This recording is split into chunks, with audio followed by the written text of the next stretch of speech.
Peoples of the universe, please attend carefully. The message that follows is vital to the future of you all. And never is that more true.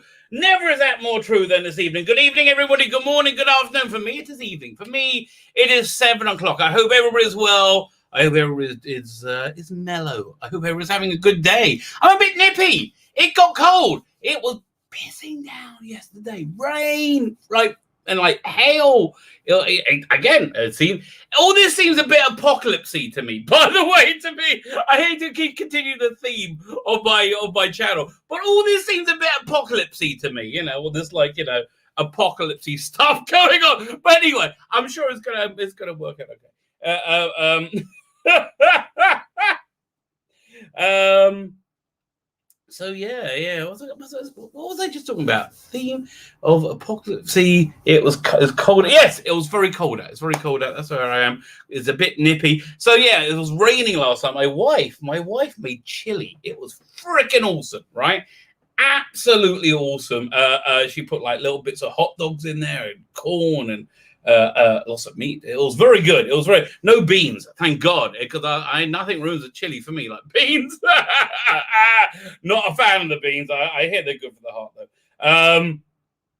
So anyway, it was very good. I added a bit of Tabasco, make it a bit spicier for me.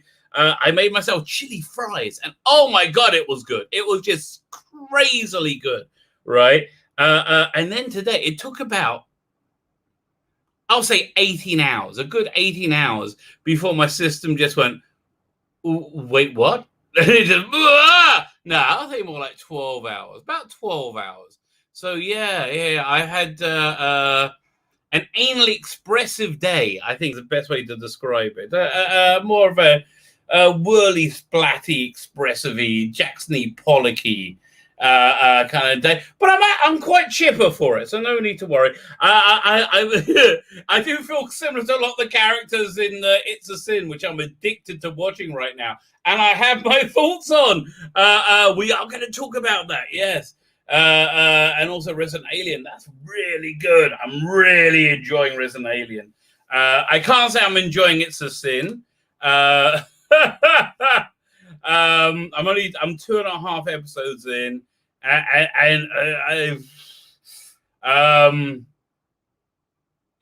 yeah, listen, my thoughts on it might upset some, right? My thoughts on it might upset some, but I think it's a conversation worth having, right? I do, because I don't think it's anything that anybody can really think about, talk about nowadays.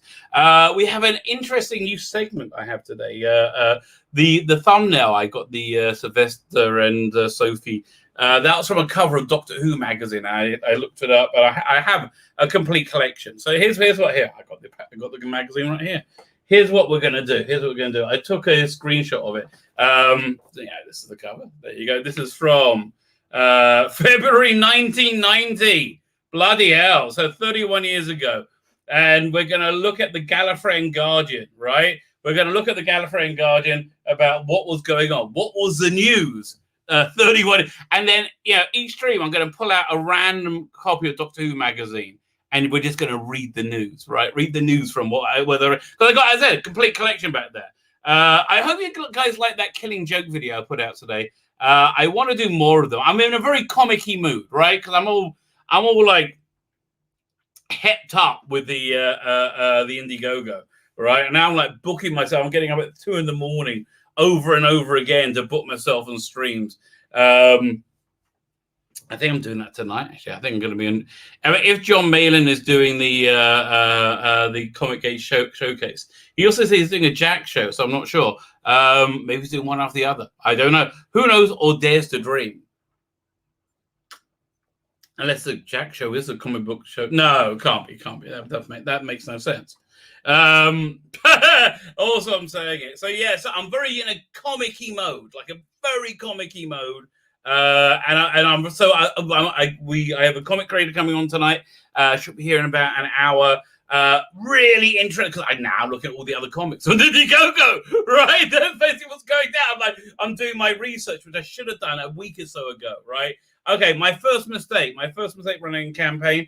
I didn't have appearances planned for now. I should have had them already, because how it kind of works is you've got to get in the consciousness of like the comic book buying sphere. You guys have been fantastic, boy. Thank you very much. Right. You guys have been absolutely fantastic. But I know you're not.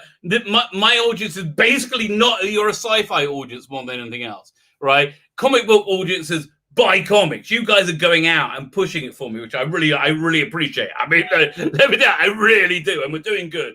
We're doing good. We've just hit like the post-boost slump, and I should have had been on appearances by now, right, on other channels. So I'm just sorting it out now. So it's going to pick up next week. But yeah, that was a rookie mistake. Hopefully, my next campaign, which will be thinking, this one I'm hopefully fulfilling, like in what was it? I have it by May. I reckon May. May, because if I can get it sooner, I will, because I want to start this next campaign, right? Because like now I'm learning what I'm doing, which is kind of fun. Here, let me show you something cool that I did today. I got to pull up these things. How do I do this? I do this, and I do this, and I go like that. No, I go open with. We want to open with preview, right? We want a preview. You know, we don't want to go crazy. We just want to preview it, baby. Yeah, that's it. Everybody just calm down. It's just preview. That's all we want. And it's not giving me it as an option. Really? It's a JPEGs. JPEG should open in preview. Maybe I'm just missing it. No, I don't want GIF fun. It's giving me like no. Oh, here we are. I found it. It was the default one. My mistake. So there's that. Okay. Okay, we got that going on. Good. Fine. So I got to open that up. So now I got to open this up as well. I also open with a bit of preview action, right? No, this is actually not going to work because I got to turn it off and on. But let's give it a try. I think I got an idea. Hang on, I got an idea. If I open that, fine. So maybe I can put this. Aha! Yes, I can. Yes, we can. Fine. So look, here we go. Now I got to find the corresponding pages, right? I'm opening one. One graphic novel and another one at the same time. So this is nearly there. I'm one chapter out. There we go. Freddy's the devil.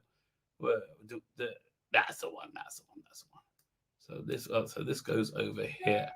Fine. Okay. Lock and low, baby. Now let's share the screen.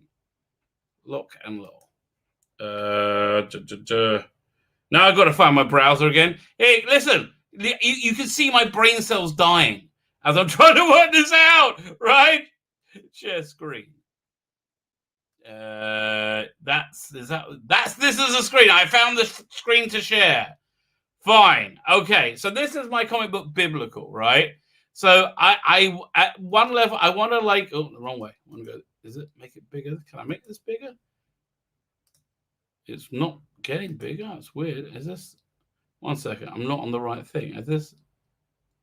Okay, now I'm on the right thing. If I go, right, I can make it bigger. Fine, perfect. Fine. So this is biblical, right? Biblical is Bible source, atheist, case for Ashland's Road.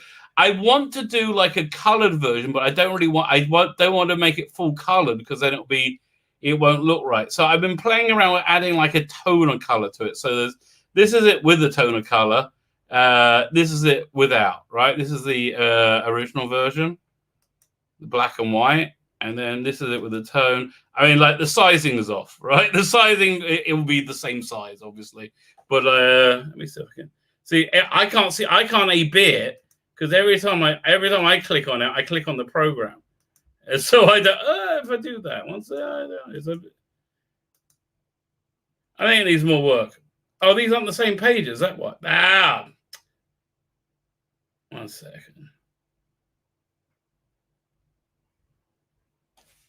Oh, this page doesn't.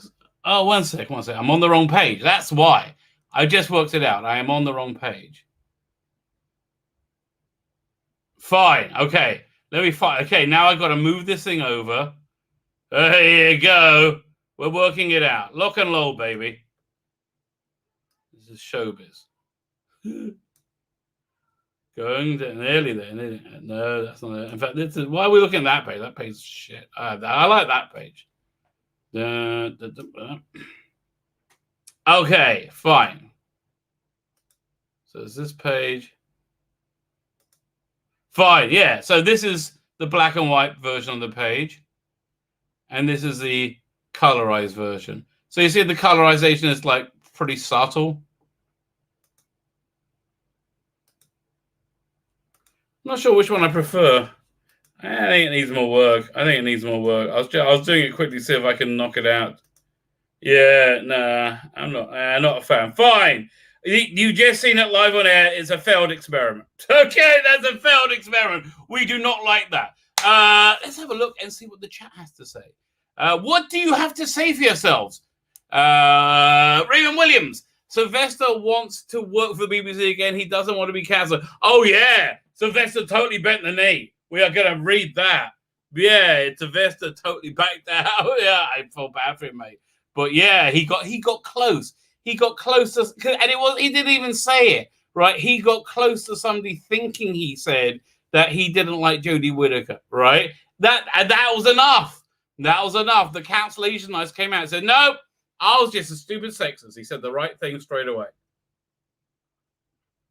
Which is, we're going to read an article from a Hollywood Reporter, which says, basically the rules are this. No one can offend leftists, including leftists. It doesn't matter. There is no extenuating circumstances for offense now, right? And anybody who does offend them, their careers will be ended. That's the overwhelming message in Hollywood. Anybody who offends anybody left wing, even if they're left wing, will be savaged. Yeah, that's it. It's sad that these former Doctor Who actors are frightened of being cancelled. Yeah, I know, very scary times. Listen, it's real. It's absolute fascism. I mean, what do you want to say? The only reason I can say it is because nobody's listening. I mean, it's just me. Yeah, it's like it's not like if I had a big channel, I wouldn't be able to say this. Yeah. But yeah, thankfully I'm not even on the bubble, so like it's fine. Like yeah, even here on the lower levels, they're not really that worried, Ah, very nice cup of tea, nice cup of roselia. I do like a nice cup of tea. Fine. So yeah, so scary times. He's going to censor once. Listen, there's no end of it. There is no end to it ever.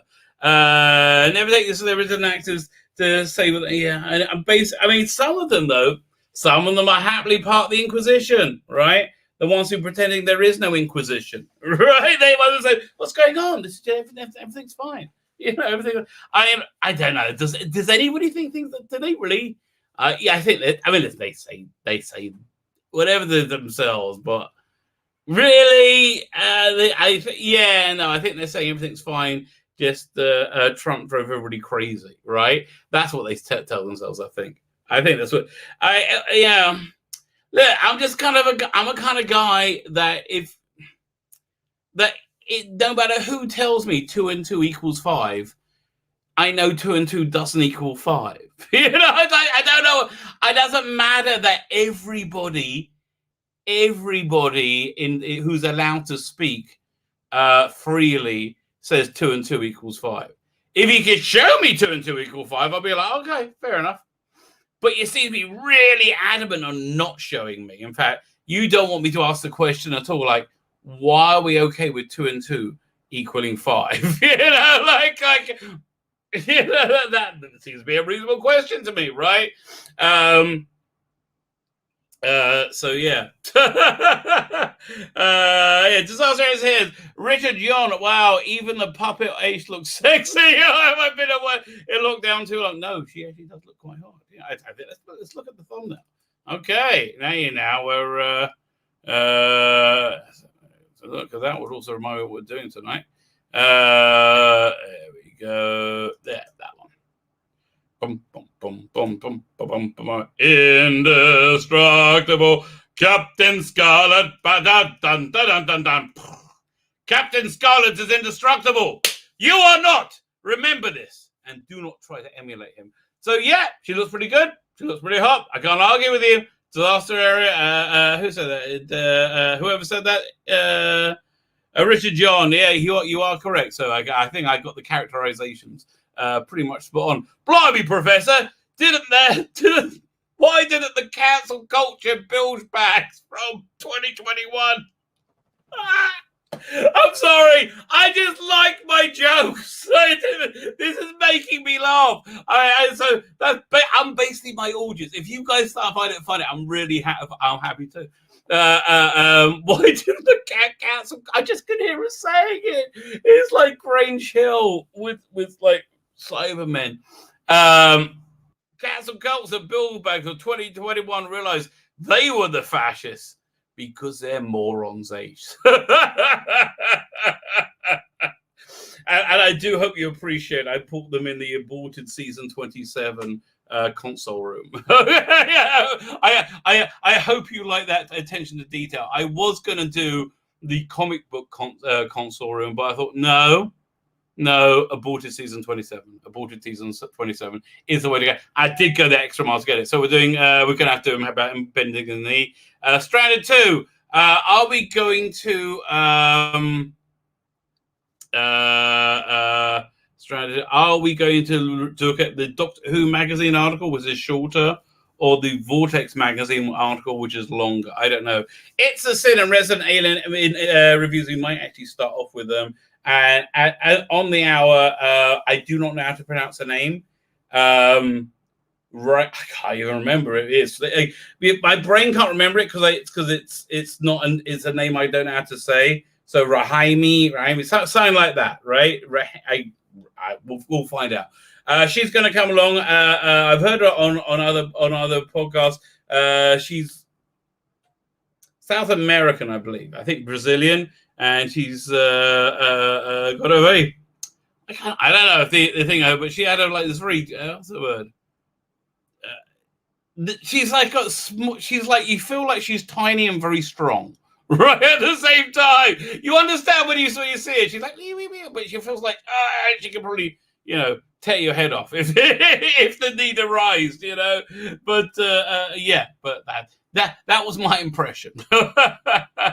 Kel Lynch is here. Does ask her if you ever want to work for anyone, you have to play by the rules. That's true. Darren Aram is here. Daniel Leach is here. How are you doing, Daniel? I was really glad to see you online again on YouTube. It was really, really nice. It's always a pleasure when your channel comes alive. It really is. It genuinely is.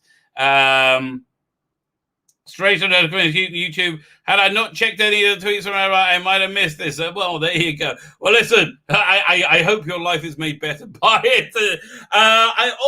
Chris, you're in Canada, aren't you? I can't remember.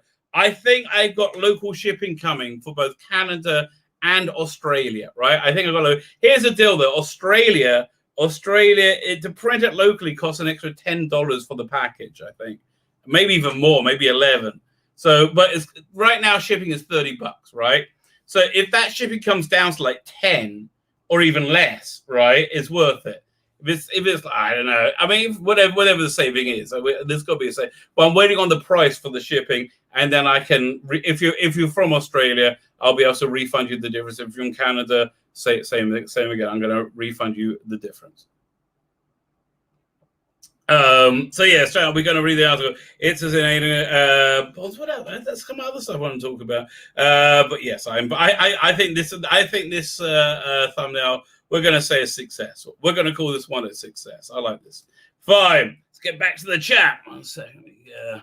Let me just readjust my rabbinic weight there. Oh, so much better. I'm standing up. Rabbi, it's Taylor Beck, and your thumbnail has me thinking of the old Genesis clip, Land of Confusion. Well, it's done by the same people, I think. And somehow we do seem to be living in one. Yeah, we do. Big anti-Semite, by the way. Phil Cole.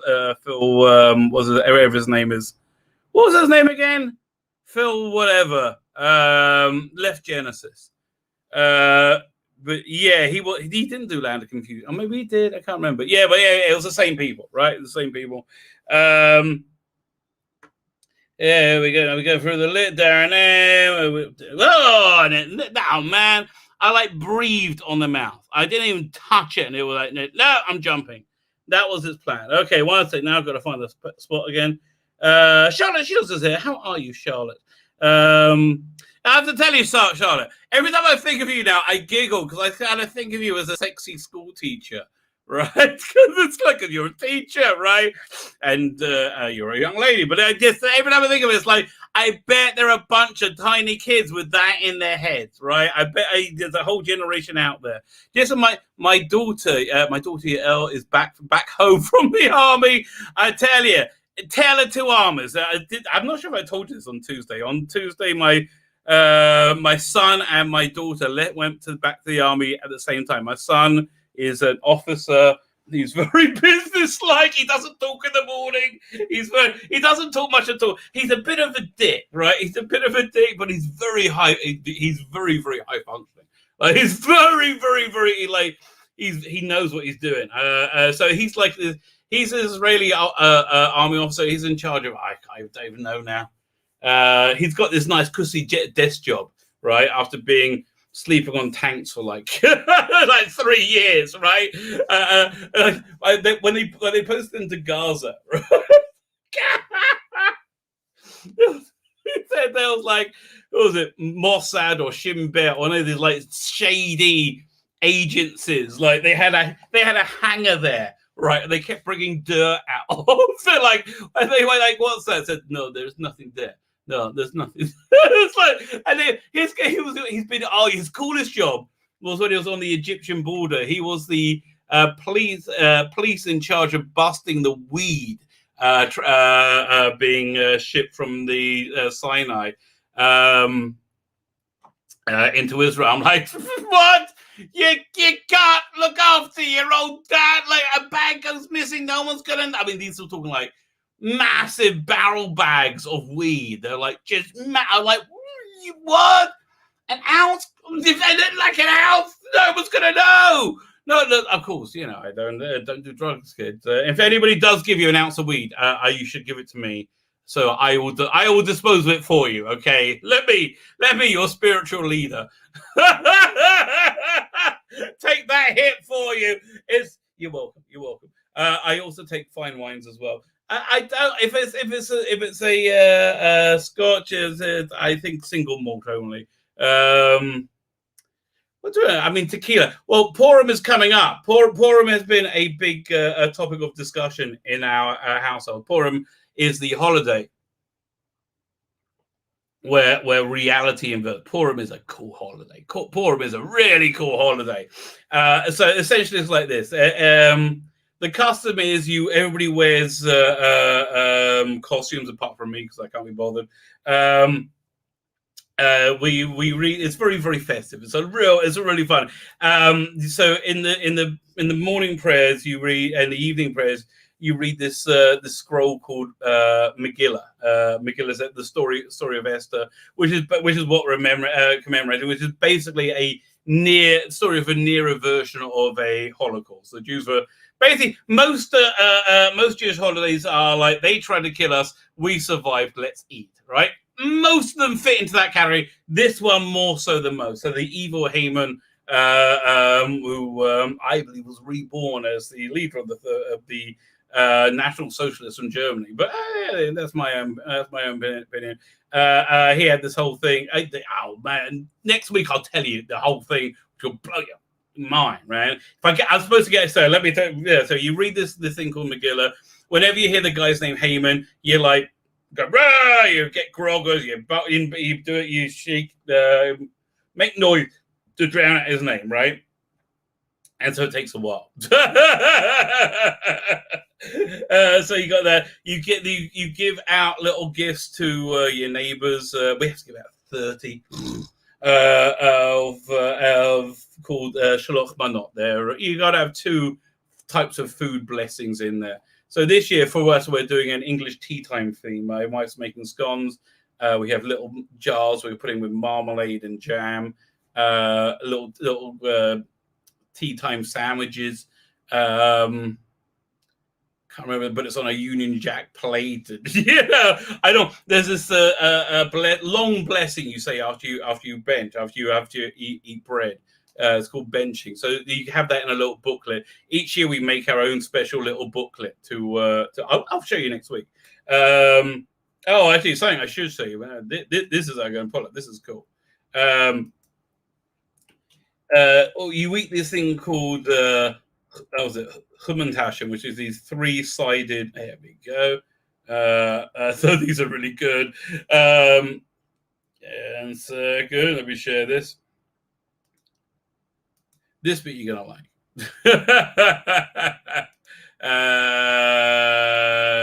Doink. There you go. This is Hummentaschen, right? Which is like a three-sided little cookie with a different filling. This apparently are s'mores Hummentaschen, which have what the heck? Yeah, so it's got like marshmallow and chocolate in them. That's freaking crazy. That's decadent nonsense. We are going to hell for this. Let me see. There's probably some more. Okay, so these are the ones she made for my daughter in the army because she was supposed to be trapped in the army for like another week, 2 weeks, right? No, they sent her home again. This kid. Oh my god, she was always getting out of the army. So these ones are filled with that's cream with little party dots or sprinkles, and the other thing is what's it called again? Lotus, which is like a lotus cookie, which is your type of cookie. Imagine it ground up into a sort of sludge. Yeah, that's what it is. So they were crazy, and the more traditional one is with jelly inside. So yeah, that's because Heyman wore a three-sided hat and his ears, and it also kind of looked like his ears. So we make fun of him by eating delicious pastry dishes.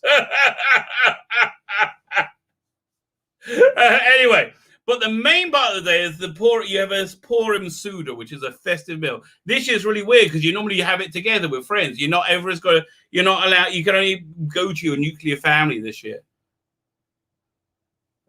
which is because obviously the pandemic.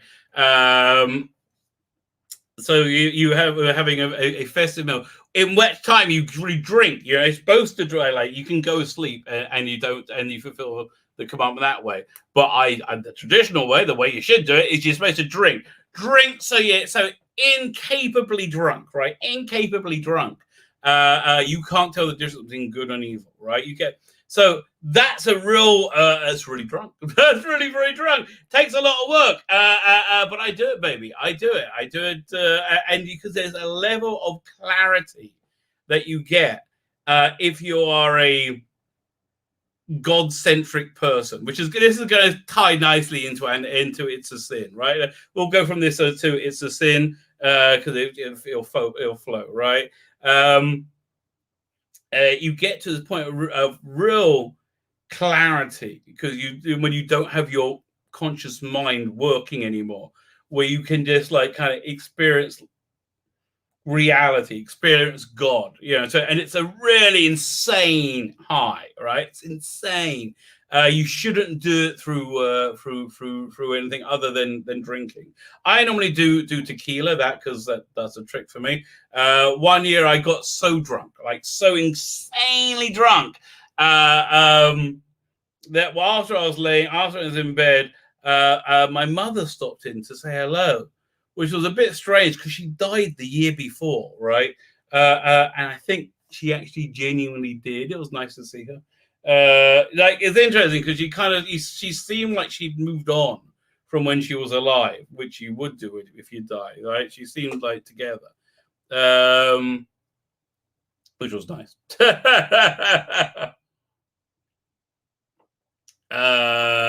This time the vacuum certainly makes you stiff, says PD Rich. Well, that is true. Listen, I didn't. Listen, as a man normally engorged in every way, shape, and form. Okay. You know why? I am permanently ready to go. Because look, here's one thing I have right above my. I'm not getting it. I'm not making this up. This isn't planned. Here's one thing I have right above my desk. Right, It's of course Nicola Bryant. Nicola Bryant, Planet of Fire, Nicola Bryant. With that top that you know that should really try and come off. Now, what's better? What's better than Planet of Fire, Nicola Bryant? I'll tell you what's better than Planet of Fire, Nicola Bryant. Vengeance on Baron, Nicola Bryant, right? Vengeance on Baron's Nicola Bryant. Oh, hi, Nicola Bryant. Hi, Nicola Bryant. How are you? Oh, I'm very good. I somehow want to kiss you. No, we shouldn't. Yes, we should. No, we shouldn't. Oh, no. Oh. That's why the rapper's permanently horny, okay? It's not my fault. It's these little idols in the shape of Nicola Bryant that I am, that command me at all times. So anyway, I said the matter of discussion. What are we doing with the Purim meal this year? Because it's Purim is Friday, right? So normally, I'm surprised it hasn't been pushed off till Sunday, which is weird. It's Friday, which means on Sabbath starts Friday night, right? Now I'm going to be probably asleep by then, right? So it's a whole weird, different, demographic, like what we're doing with it, logistics, what we're doing with it. So we decided we're going to eat around 2:00. We are having a big long deli sandwich, Bigfoot deli sandwich. Now I said, we better not put 2 bowls of chips at the end of it or around it, because it'll look like a phallus and a scrotum, shall we say? My wife took. I didn't say it quite as nice as that. You see, I'm more scared of YouTube than I am of my wife, which is foolish of me. So I said she didn't find that funny. She was quite annoyed by that. So we're having the big sandwich. Then we're also having, I think, did we say chicken wings? Chicken wings. That sounds yummy. And other fingery foods. And then we're also having it. I think we're going to have it on Sabbath as well. What did she say? You know what? This is worth finding out. I'm going to call her right now. Okay. I was working very hard not saying my wife's phone number as I dialed it. Okay, while I went to pick up, Lonnie Webb, how you doing? Did you come and talk about your thing you got on Kickstarter? Did you put it in the thing? PD Richards, right? Back my book. We are in a slump right now. I got to get back on. I got to get on other shows. Oh, yeah, my wife's phone's ringing. Hello, how are you? I'm on a live stream. I'm trying to remember, what are we having on Purim? Oh, hot dog. Yeah, okay, that's it. Chili. Okay, fine. Now I remember. Are we doing the chickens? Okay. Wow, she hung up. That did not go down well. Fine. So we're having that sandwich. We're having chili. Well, the chili was good. Now, unfortunately, that chili did fight back a day later. Now that when I went after that was after it fought back after I agreed to this dinner. Hot dogs. So it sounds pretty yummy. Sounds pretty darn yummy. Like Americana. Chris Bennett, so fine. Let's go through the chat. Yeah, back my IndieGoGo, right? There's only 37? That's good. That means I sold one. Did I sell one today? Oh, man, because I'm in this real slump now because I got to get on other. Yes! Oh, thank God, another bagger. Because I got to get on other channels promoting it.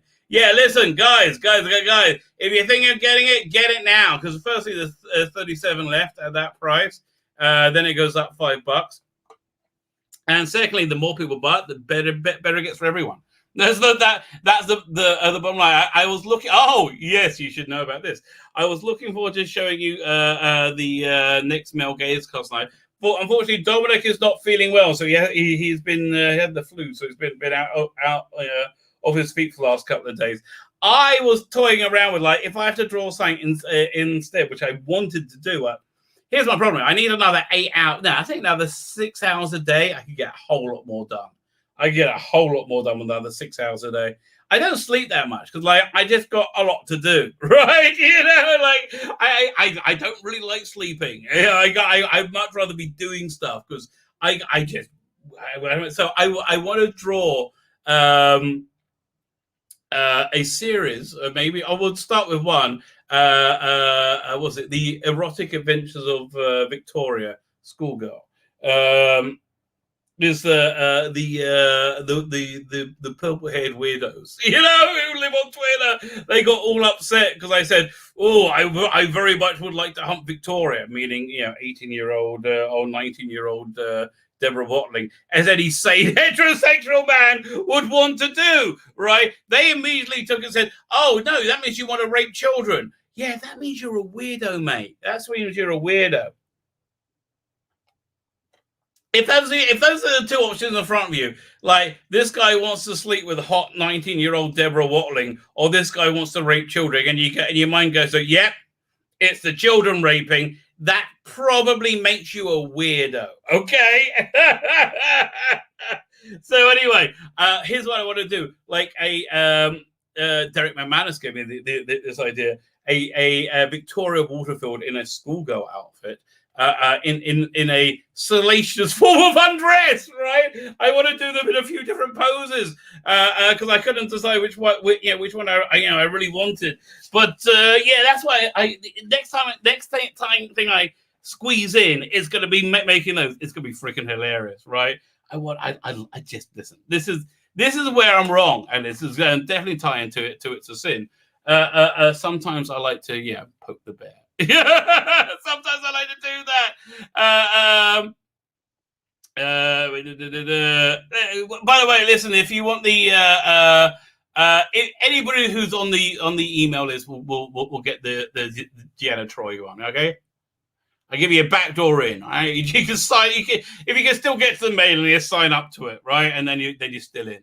It's sad that it's a sin did the Daleks more justice than Doctor. I haven't got up to that part yet. I'm 2.5 episodes in, right? Oh man, I'm only at 7:05. Get out of here. I thought I was doing well with the chat.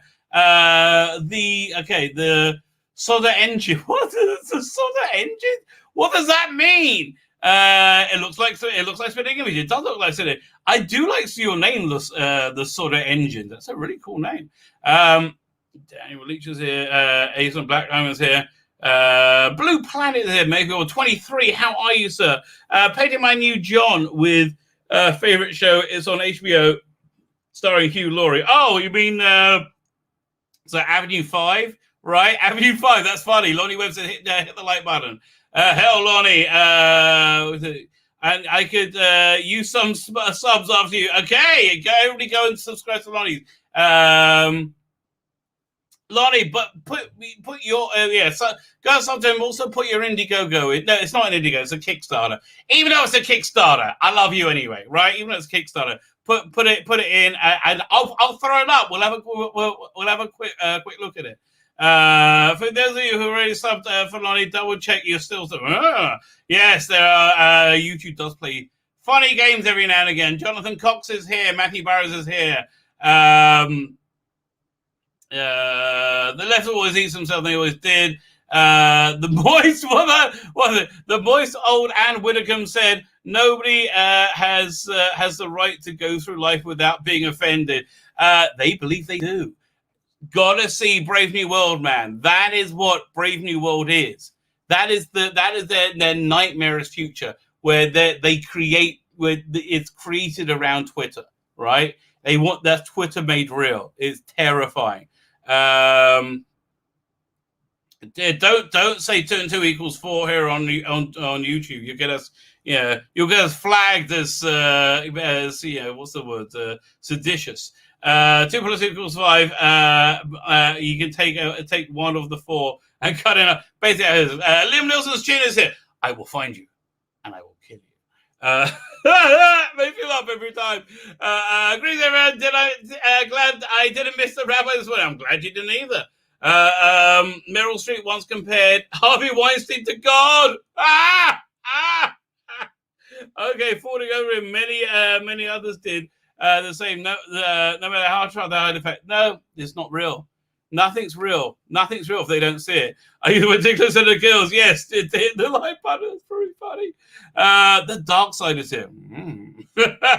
Listen, baby, I've been there. I've been to you once or twice, and let me tell you, you're always fun. You are always fun.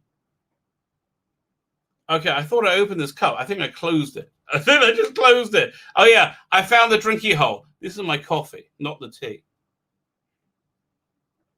Ah, Shai Hulud. I kind of want to see that Doom movie. I'd rather see it at home. I'd rather see it at home as a prestige miniseries, right? I'd rather see a 4-hour version of it as a prestige miniseries. And what's the name? Please, Zack Snyder. We don't want to see a 4-hour movie. We want to see a prestige miniseries. Don't make us watch 4 hours of it. Oh, man. Stephen Amore. Hello, Stephen Amore. Weinstein's Miramax company was very successful. It approached to stick a small amount of money into one of those winners. That's very true. Oh man, and just jumped again. That's like massively. What? Why? It's a herb. Okay, I think. Okay, Tracy Rich. I think that's the only person I didn't get to. Tracy, how are you? It's very lovely to see you. You gave me good advice. I think a couple of people give me good advice on where else I need to set up. I just don't have time. You know, again, time is the fire in which we all burn. Yeah, that didn't really work, did it? In Starship Generation. Christopher Solar is here, as is Gordon Hudson. As a show. Oh, Charlotte Sills already said hello to you. She's going to get a tea. Oh, she was. I think it's Thursday night steak night. Following this holiday, have you ever awakened with farm animals? No. I have the worst thing I have ever done is, okay, this is what happened. After I got drunk, somebody kept giving me drinks, and I kept drinking them because I felt it was rude not to, because I was drunk. Okay, and I got too drunk, and I vomited profusely over myself and everything around me as I was laying in bed. My wife dealt with it. She cleaned the bed and me somehow, and I think I had to. I apologized by taking it on vacation to Carmel Forest Bar, which was much better then than it is now. And I ended up liking it. So it was a punishment where I really did well out of. Have you ever thought about the Amazon Fire Stick? No, I have not. I don't think about these things. Once I got drunkly insane. Drunkly insane is pretty good. So anyway, I said to my wife after we're talking about Purim, what we're doing for Purim. I said, you know what, great, when I get drunk, I'll just go stream, right? When I'm super drunk, I'll go stream. And my wife said, no, you're not allowed to. My Planet Spider finally arrived from the UK. Yay! I'm glad to hear it. Good story, Planet Spiders. I mean, it's a bit of a weird travelogue. Planet of Fire Nicola had flu also and was pouring with sweat. And she had to, yes, exactly. That's actually, this is a very little known part of Doctor Who lore. Actually, not many people know about this in that detail. Here, let me. I have one of the some of the evidence of this. You know, the very visceral evidence of it that's very rarely seen. In fact, the only way you can actually own a copy is by getting my IndieGoGo. Let me just pull this up for you. 1 second. Excuse me while I whip this out, as they wonderfully said in Blazing Saddles. I believe, sir, Stefan, you are referring to this wonderful scene, this wonderful lost scene of Doctor Who. Sorry, Stefan, I have to get rid of your words of wisdom. Because they're covering up those very, very fine hills that Nicola is wearing there. Yeah, she had flu, she pouring with sweat. Delirious she is when she did this. Delirious. She thought she was posing for a horny rabbi, right? Right then. She actually believed it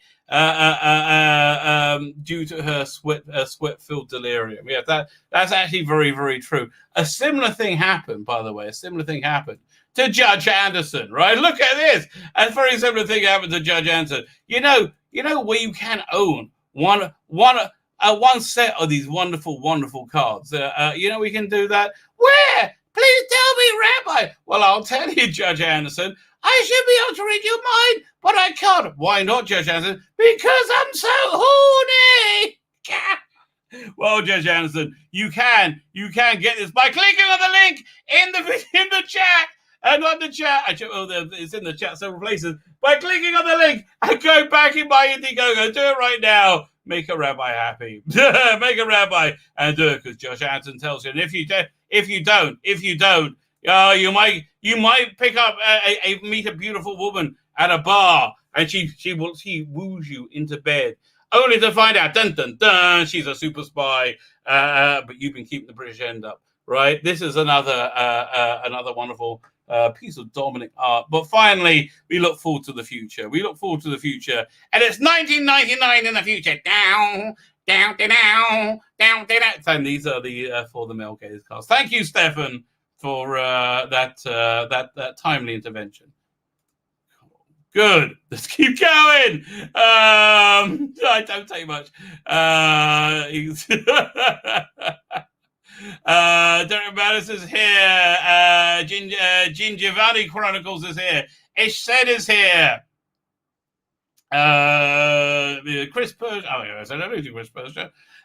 So they keep your. It looks like your avatar looks like a bit like the Fantastic Four logo, and they keep saying, "Oh, we're going to have such an incredible surprise in WandaVision." I don't really care about any of it. I mean, they say it's Reed Richards or something. Who cares? Sweet family stories are the best. Kip Ellis is here.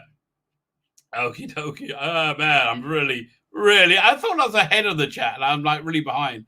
It's going to be chicken soup, mozzarella, more chicken soup. No. We do chicken. Oh, okay, I'll read out your full quote.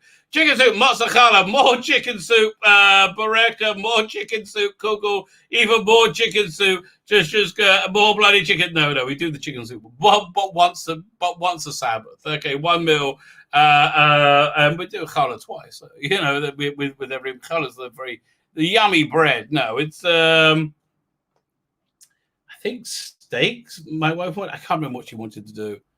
And I'm not going to ask her. Blimey, I got in trouble. Snowed in table. Oh, time board out the what this red barrel. Aye. Oh boy, it's Councillor Troy. Well, you know what? Now you told me.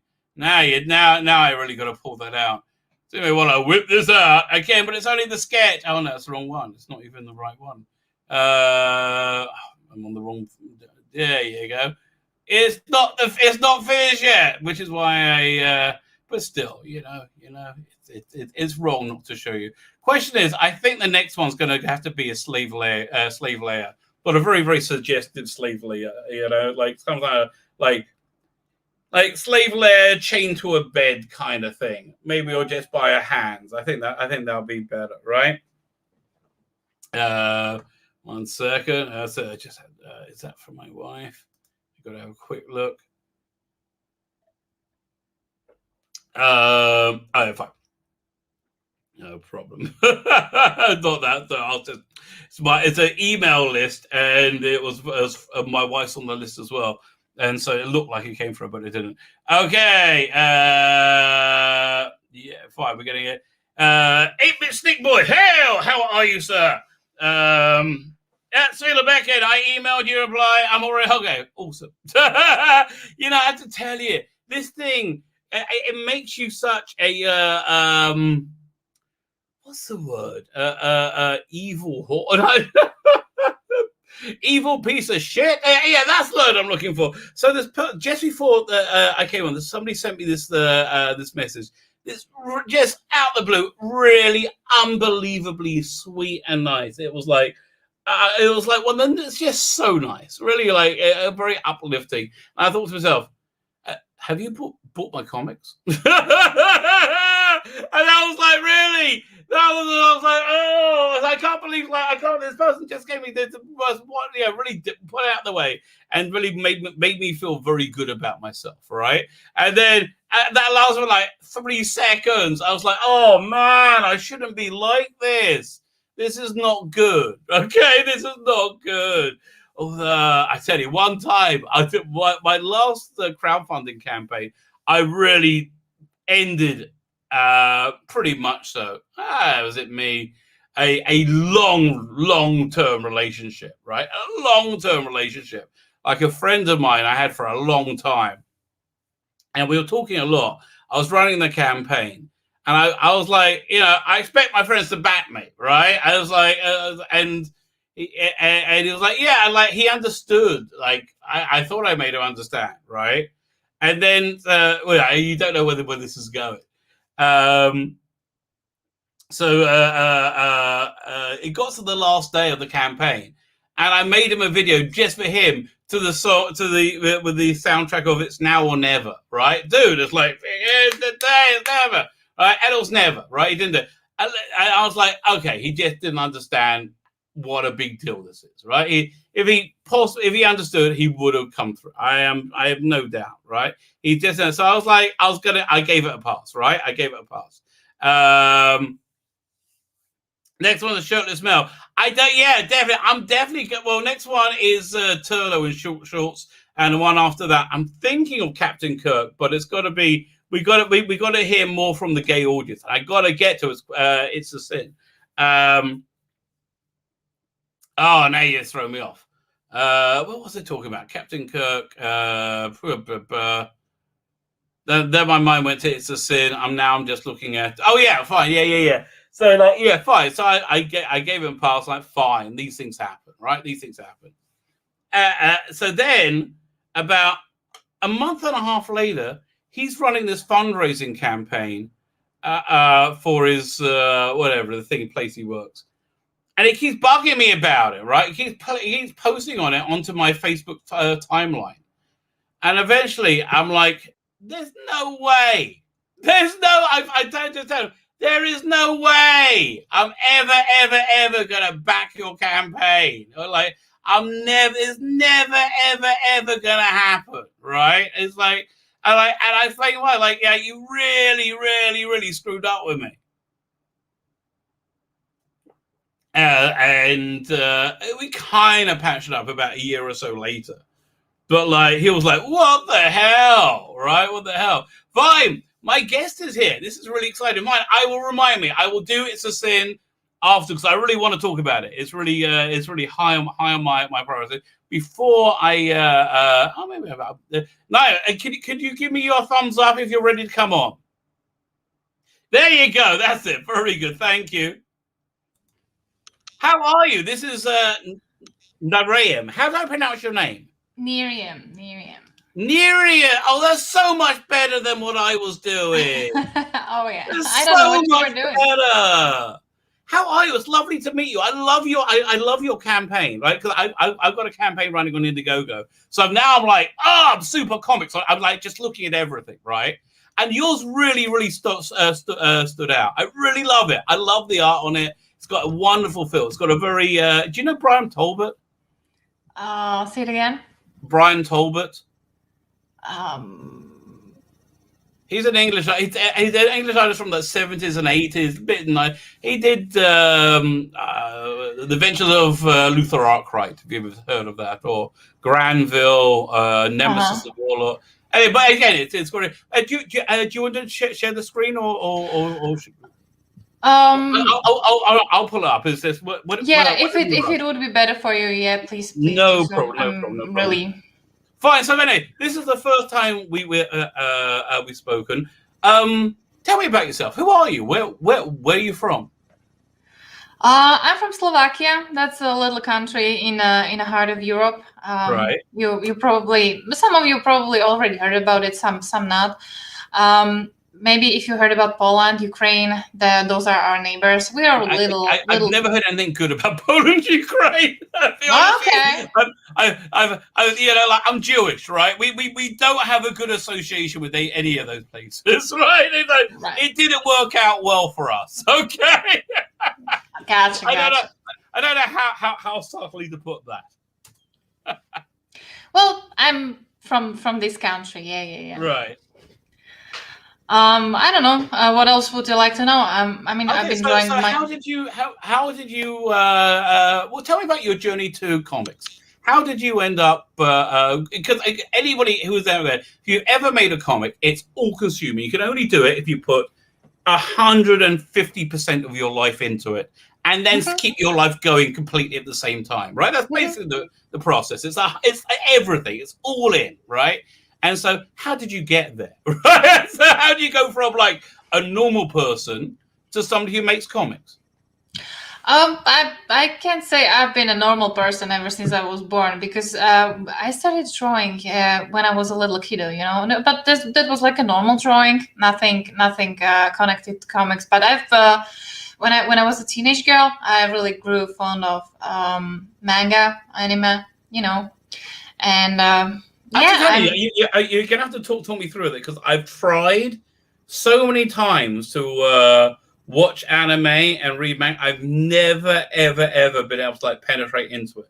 It's always left me cold, and I don't know why. Because people love it, people adore it. But for me, I love comics, right? I love reading comics. I love cartoons. I love visual storytelling. I can't work out what turns me off about it. It's the weirdest thing. It kind of depends. Maybe it's not your taste. It's not your cup of coffee, cup of tea. I got both. I actually have both. I have tea and coffee. Yes, then that is probably neither of them, right? Right. Anyway, so how did you read comics as a kid? What type of comics did you read? That's a funny story. I think I've never read a comic when I was a kid, and especially not those Western comics. Since I come from a country where comics is not really a thing. The comic scene over here is almost non-existent, and it's really hard to even buy any comics that you normally get over there. So I grew up on myths, legends, fairy tales. Yeah, and stuff like that. That's what I grew up on, and ever since I got to know manga a little bit, I just got interested in it. And since that was also kind of difficult to get over here, I only got used to read it online. When it was free and available. That was my only option over there. So yeah. Very cool. So, is this the first book you've done, or have you ever done anything before this? Yeah, that's the first one. That's the really? first one. Mm-hmm.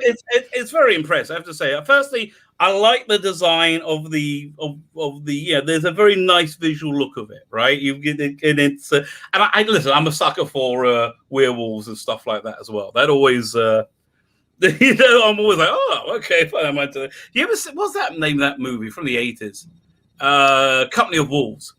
Have you ever seen it? Nah, probably not. Probably not. My favorite werewolf movie is Underworld. Oh, I know. Kate. What's her name? Beckinsale. Yes.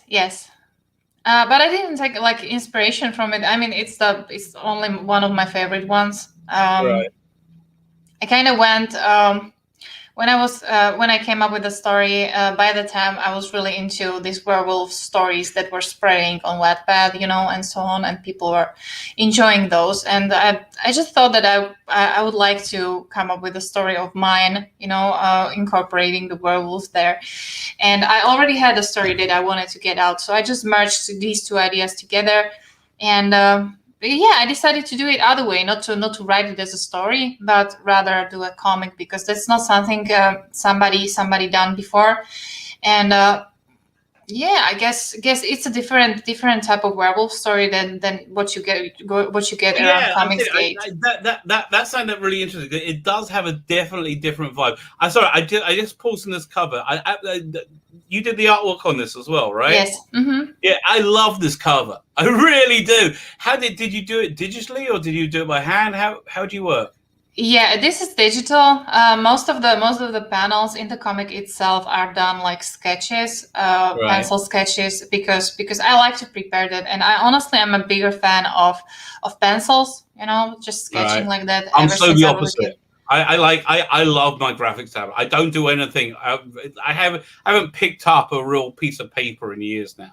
I like to combine. And at some point of my life, I even got back to good old markers and brushes, you know, because I found that really fun and interesting. Well, but you see, the truth is, you're a real artist, right? I mean, I can see you're genuinely an artist.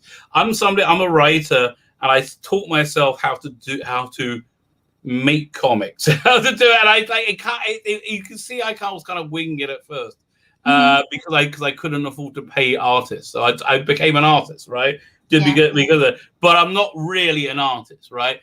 You're genuinely an artist, right? And when people say to me, "What do you mean you're not an artist?" This is exactly what I mean. This is 100% what I mean. Sorry, carry on. It's cool. I mean, basically, I told you all you needed to know about the cover. What's interesting about the cover is that it's painted. You know, like normally I very very much rely on the art, on the line art. You know, that you can see, for example, in the middle. Because your line art's very precise. So I thought this seemed to be like a very this seems to be a stretch for you, and I think you really pulled it off. I think it comes with lovely. Yeah. Fine. Let me just go to the interior art after, because this is what really drew me. I love all this stuff. The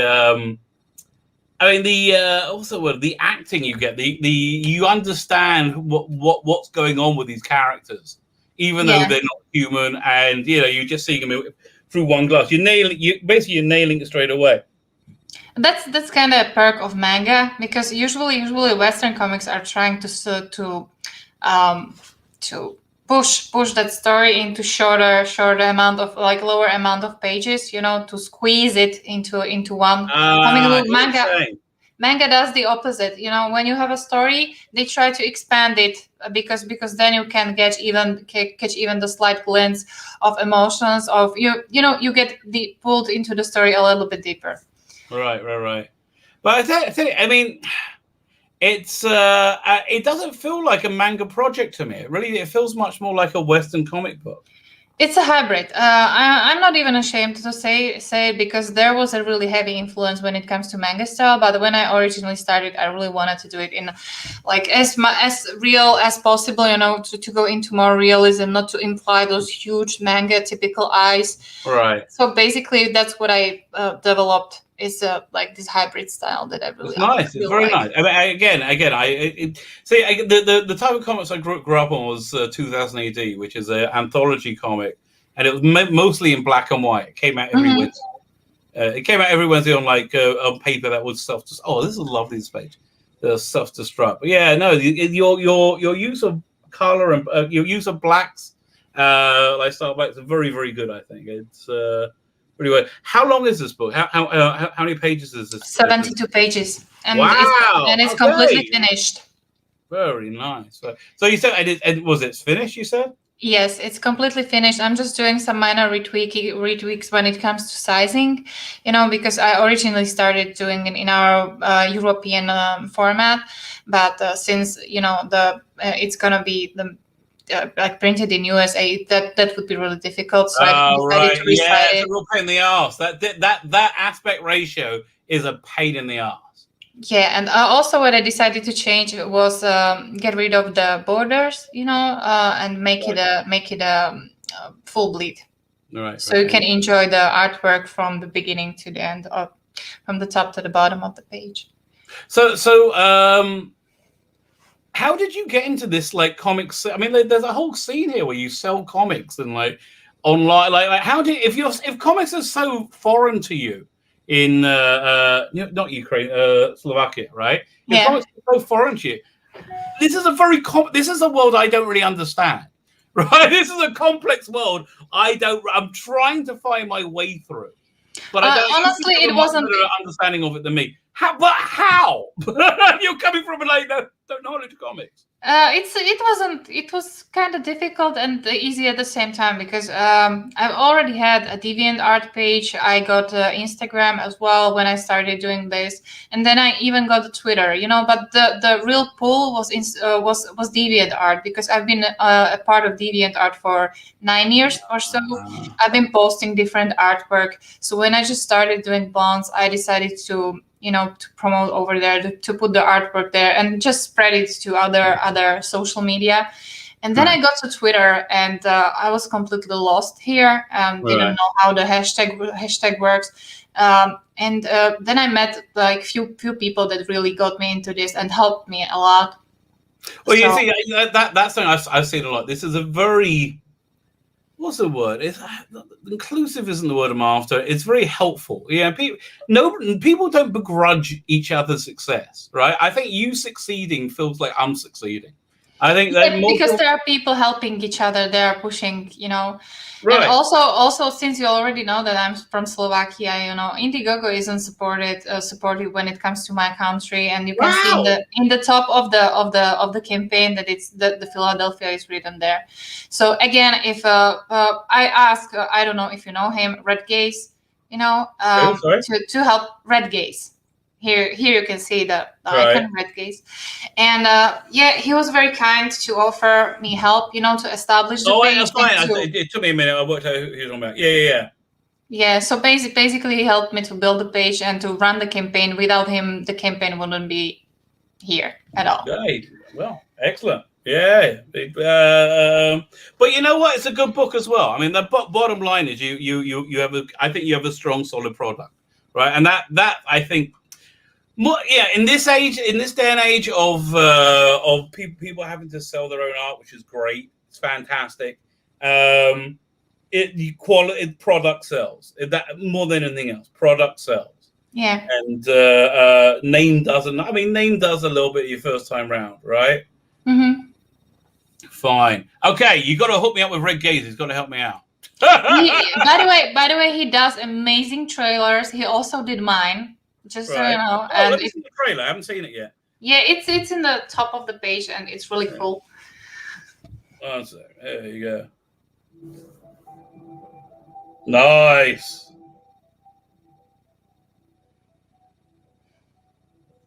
Here we make this big.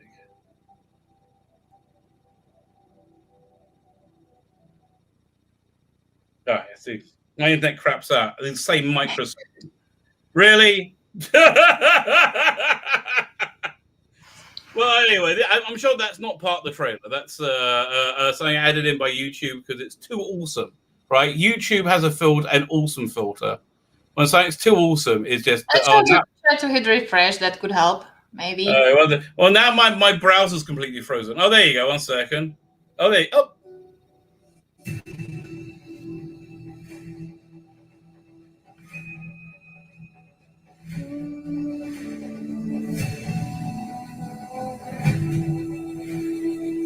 It's really nice. A lot of work went into this.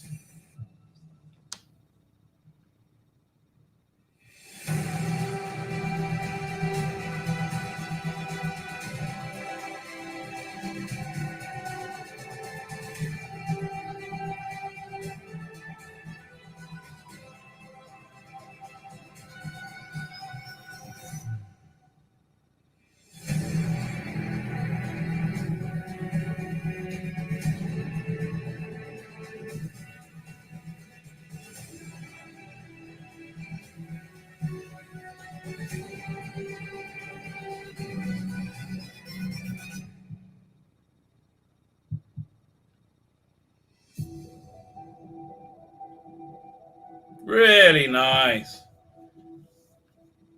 Yeah, And he again, did a I great like job. the brand identity you got going on there. It just works. It just works. Well done. Well done. Yeah, he did a great job on that. And I would like to point out that he even caught the overall idea of this book in this trailer. So if you back the book and gonna read the book and finish reading the very first book, don't forget to get back to this trailer one more time, and then you'll see what I was talking about. All right. Mm-hmm. Yeah. Excellent. It's there. So, but again, yeah. Honestly, again, it's because you have like a strong product. So I was just when the trailer was playing, I realized a thing that reminds me of Brian Talbot, especially a younger Brian Talbot. Your use of blacks. You say, I wish I could. Do I have any pages I can pull up? Yeah, one second. Really need to show you. It's because you'll be like, oh right, one second. Let me just. Mm-hmm. Oh, he has a website, I think. Brian-Talbot.com. Hopefully it hasn't been taken over as a gay porn site. We'll find out in a minute. I think we're safe. Let's see if there's any artwork.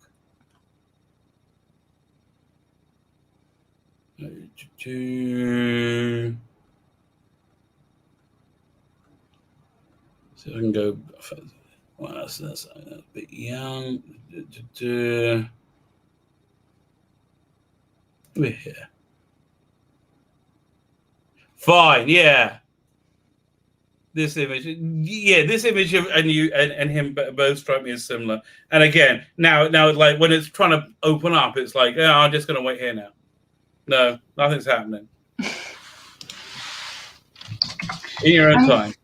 I'm gonna show what inspired me, and maybe you'll see the similarity there as well.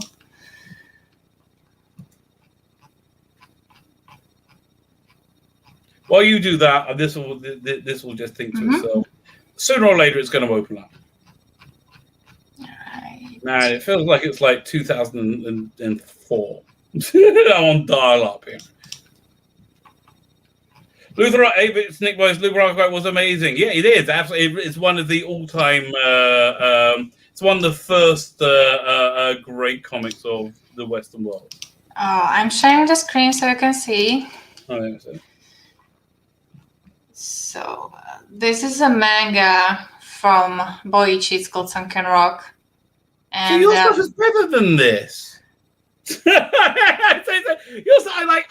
This is leaving me cold. Your stuff really engaged me. Yeah, and see, this was amateurish to me.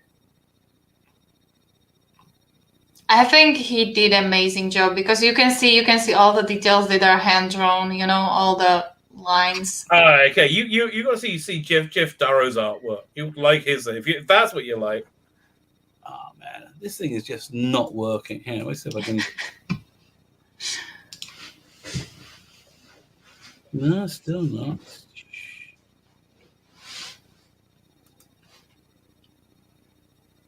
Okay, something else is coming up. Oh, wait, is this it? No. Oh, okay, here we go. Maybe this will work. Fine. Oh. So you see his like stark hues of black. Ah, right. Very, very hard shades and bright lights. Exactly. And this is... I get it. Yeah. Yeah, that's what I kind of got into as well. I like the contrast in the page.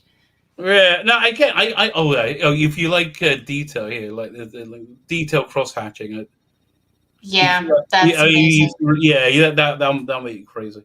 That's amazing. Right, the Adventures of Luther Art Prey. I recommend it. If they have like an oversized edition, it's worth it. Look at this. This is the. There was like a 7-year gap in publication between left on this huge cliffhanger, right? You can see like the graffiti in the background. Anyway, so your work does. Let me go back to your campaign. Your work did remind me of him. Fine. So, when do you think this will be shipping? Yeah, it's in the works. It should be shipping by July 2021. Excellent. Tom, walk me through the perks. What perks do you recommend? I think there's the featured one. I think that goes with a lot of sweet add-ons like goodies with it. This one is Ita Warrior, because the story is heavily based on wolf ranks. You know, Ita is one of the ranks. Mm-hmm. With this one, you'll get a copy of a book and 2 mini prints, 2 colored mini prints of the size of the comic book. Also, if you subscribe for the mailing list, which was a part of the before the campaign launched, you get another mini print. On top of that, we unlocked a bookmark. We unlocked the trading card. Yeah, sorry, I want to say, let's go. And just now, today, like a while ago, we unlocked another stretch goal. So I'm really happy. All right, so the bookmark looks really cool. I like the bookmark. Yeah, the bookmark. And if you also sign up for the mailing list, you're gonna get this kind of picture with the mini print. But I wanted to make sure that even the people who didn't sign up for the mailing list will get this piece of art in some way. So they're gonna get it through the bookmark. What's this got? The collectible trading card? Yeah, the trading card is kind of special because in the front it has the title Alpha. In the back it has the description of what the Alpha can do and what the abilities, weaknesses, strengths, and stuff. And with the book number 2, because this is not a single book, it's a number 1 of series. There's going to be multiple of them. And with the first book, you get the Alpha. With second book, you get the Beta. With the third book, you're going to get the Gamma. With each book, you're going to get a different rank. And by the end, when you back the last book, you're going to have like a whole collection of trading cards with different ranking system of bonds. Very cool. And then you said this just got unlocked a high quality print. Yeah. That's going to be another mini print. We just unlocked it today. I'm really happy about it. I kind of decided to add some kind of in-between stretch goal because I wanted to play a little bit with this picture. So if we reach 9K, I'm going to color it. And at 9K, you're going to get this one, but colored. You're going to hit 9K. And I'm looking forward to seeing it colored. Although I like it in black and white. I do like your black and white work. I really do. Let's see what else you're doing. So you got another one coming up. Yeah, at 10K there's gonna be another mini print, so you'll have a pretty decent collection of mini prints, Right. And at 13K there's a little special something. As you can see in the panels on the right, we can see the main character's Lena's little brother. His name is Jesse, and he loves reading comics, and he's even reading the comics in the story in this very first book. So if we reach 13K, Red Gaze was so kind, he wrote a mini comic story for the Mudman. That's so cool. Yeah. And we're gonna put it in the back. We're gonna put it in the back of the book, and you'll get to see what little Jesse's reading in the book. So it's a comic within a comic. Yeah, I love it. Like, again, have you ever read Watchmen? Really? I'm sorry. Okay, I got to just send you lots of comics, right? I just want to get you up to speed. There's so much stuff that I think you'll really dig.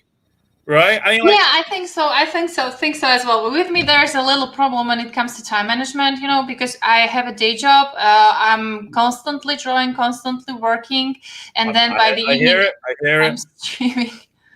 So even right now, I started to read this amazing book again by Red Gaze. I feel like I'm doing the advertising for him today, but I don't mind. He's a great person. But I started to read his book, his novel. And I'm in middle. I would love to get further. Yeah, I need to make some time for all that reading.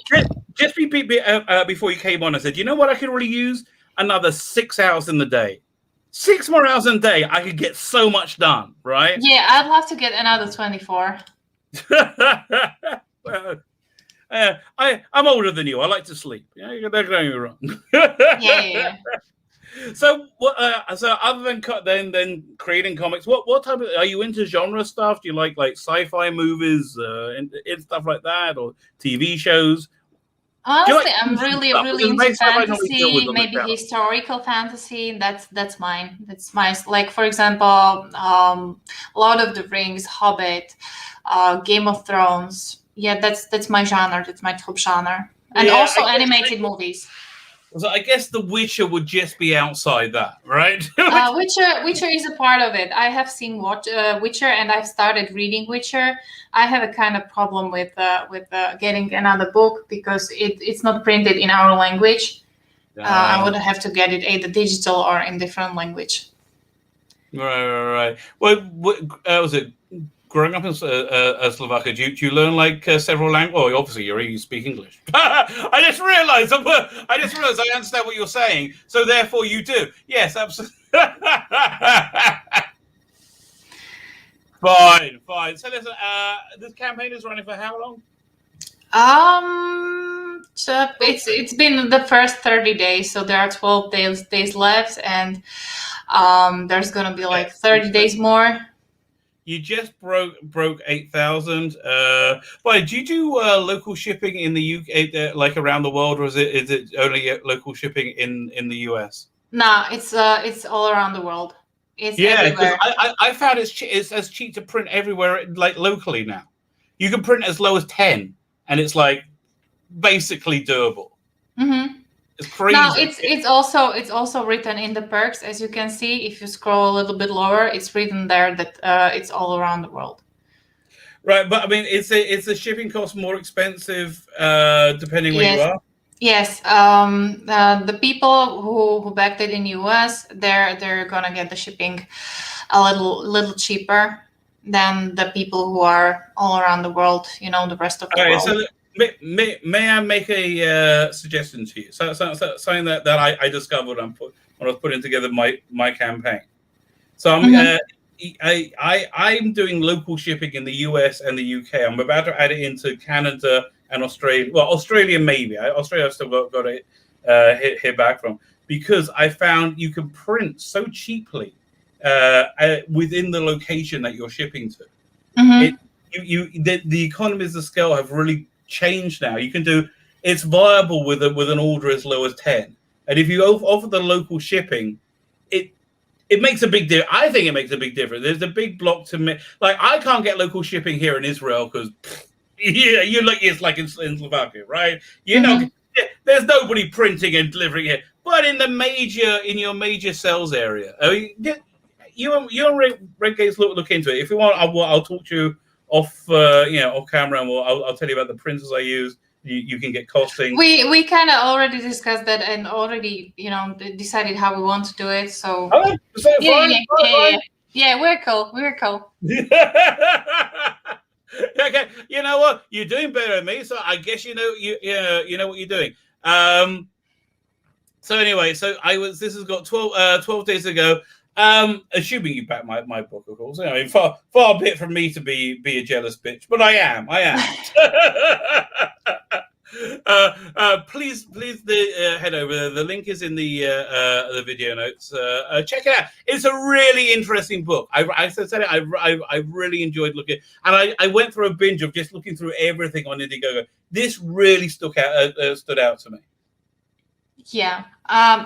What we probably didn't mention is what is the story actually about. That's what I started. That's probably important. Go ahead. Yeah, that's what we started. That this is not a typical werewolf story, because this is a story of bonds, of a drive, of your motivation, of your personal goal. It's about a girl who lost her parents and decided to become another alpha of her pack. So she wouldn't lose anyone again. She wouldn't lose. She wanted to protect her younger brother, her family, her pack. And for that, she needs to, work hard to become the best. And she's going to have it really hard, but there's going to be a lot of people that going to try to push her. But there's also going to be people that are going to try to make her fail. So it's going to be a tough road, really stubbly one. So Yeah, this is pretty much it. All right. Okay. Again, really. I'm. Well, firstly, I'm glad that you're funded. I'm happy for you to do well. Right. Like, it's a really exciting book. And like you just see again. I like that you're not of like the same comic book reading tradition that I'm of. And so you have it's a very fresh new voice. It's a very fresh take. And it does, but it still translates enough to the aesthetic I'm used to that it works. It connects me. But I'm really excited to see what more you do with this, where it goes. How many books? In best case scenario, how many books do you want to do a year? Well, that's kind of difficult with the current work that I'm doing. Like, for example, right now I finished book number 1, but right now I'm doing on another project with Red Gaze. And then when I'm finished with that comic, I would like to start doing a book number 2. If I'm if I keep the working morale, which I think I will, because I love drawing and I love drawing every day, I would love to finish book number 2 by the end of 2021. But I'm not making promises that I can't keep. That's how people. Oh, you know what? I think 2020 taught us you never know where you're going to be. Yeah. Definitely, I'm gonna post the progress of any work I make, so people will get notified. Will see on Twitter how book number 2 is going. So they will decide whether they like it or not. And when the mailing list launches for book number 2, they can become a part of it. Come on back. I'm happy. I'm again happy and excited to support you. Anything else you wanted to inform the world about? Yeah, I would love to thank all the backers that helped Bones, not me, but Bones, to get this far, because that's a story that was really, really dear to me, and I wanted to get this story out to people for them to love it as well. And without all these people who pushed it, I wouldn't be able to do that. If you can back it. I think you will get a really, really good book with amazing story. If you can, just retweet it or talk about it, get some eyes on it, get love to it. 100%. You have no idea how happy it makes me. People retweeting my campaign, or just sharing it. Unbelievable! It's so helpful. And it really helps on the IndieGoGo rankings as well. Keeps you up there. I was great for a few days, and like yesterday, I just went wow, it fell down. But I was like, yeah. Yeah. It's the nature of the beast, which you would know about. We'll see. I'm gonna do my best to bring people everything that I told, and I'm gonna work on that. Oh. Again, I think what you've displayed has been. We will trust you. We will trust you. You'll see after the first book. Okay, great. Fine. I have to get to reviewing It's a Sin. I take it you haven't seen It's a Sin. Have you seen It's a Sin? Not yet. Okay, fine. So I'm going to bid you adieu. So because opinions on my own. Thank you for joining us. If ever you want to come in and let us know about anything, promote anything, let us know. I mean, again, you're good at what? Oh yeah, I was going to ask you what the time difference is for you. You're at it's 7:30 for you, right? Yes. Right now, 7:30 p.m. Excellent. There you go. It was at 8:30 for me. I haven't even started getting to the stuff I need to get to on the podcast yet. I waffled for an hour saying everybody what I'm going to do, and caught up with the chat, and then you turned up. I'm like, okay, fine. So fine. I have to start reviewing It's a Sin, and it's cool. Resonated. Fine. Yeah. Thank you for joining. I can't boot you from the studio. You have to. Yeah, I'm going. Thank you for having me on, because I have still a lot of work to do. Thank you, and thank you, chat. My pleasure having you. Bye. Bye. In your own time. There you go. Wouldn't it be great having a producer? Okay, It's a Sin. So glad to finally talk about this. 2.5 episodes in, and it's clear to me the title has many meanings. Okay, so firstly, the all the characters. It's Russell T Davies. And Russell T Davies passionately writing about something he knows about and cares about and is very, very passionate about, right? So it's going to be good. It's absolutely going to be good. It's going to be very real. It's the characters are going to be well drawn, and you're going to fall in love with most of them, right? That's what you have to know. And that's essentially what happens. And the sin they're clearly talking about is how the gay people were treated I never understood how they were treated like without compassion.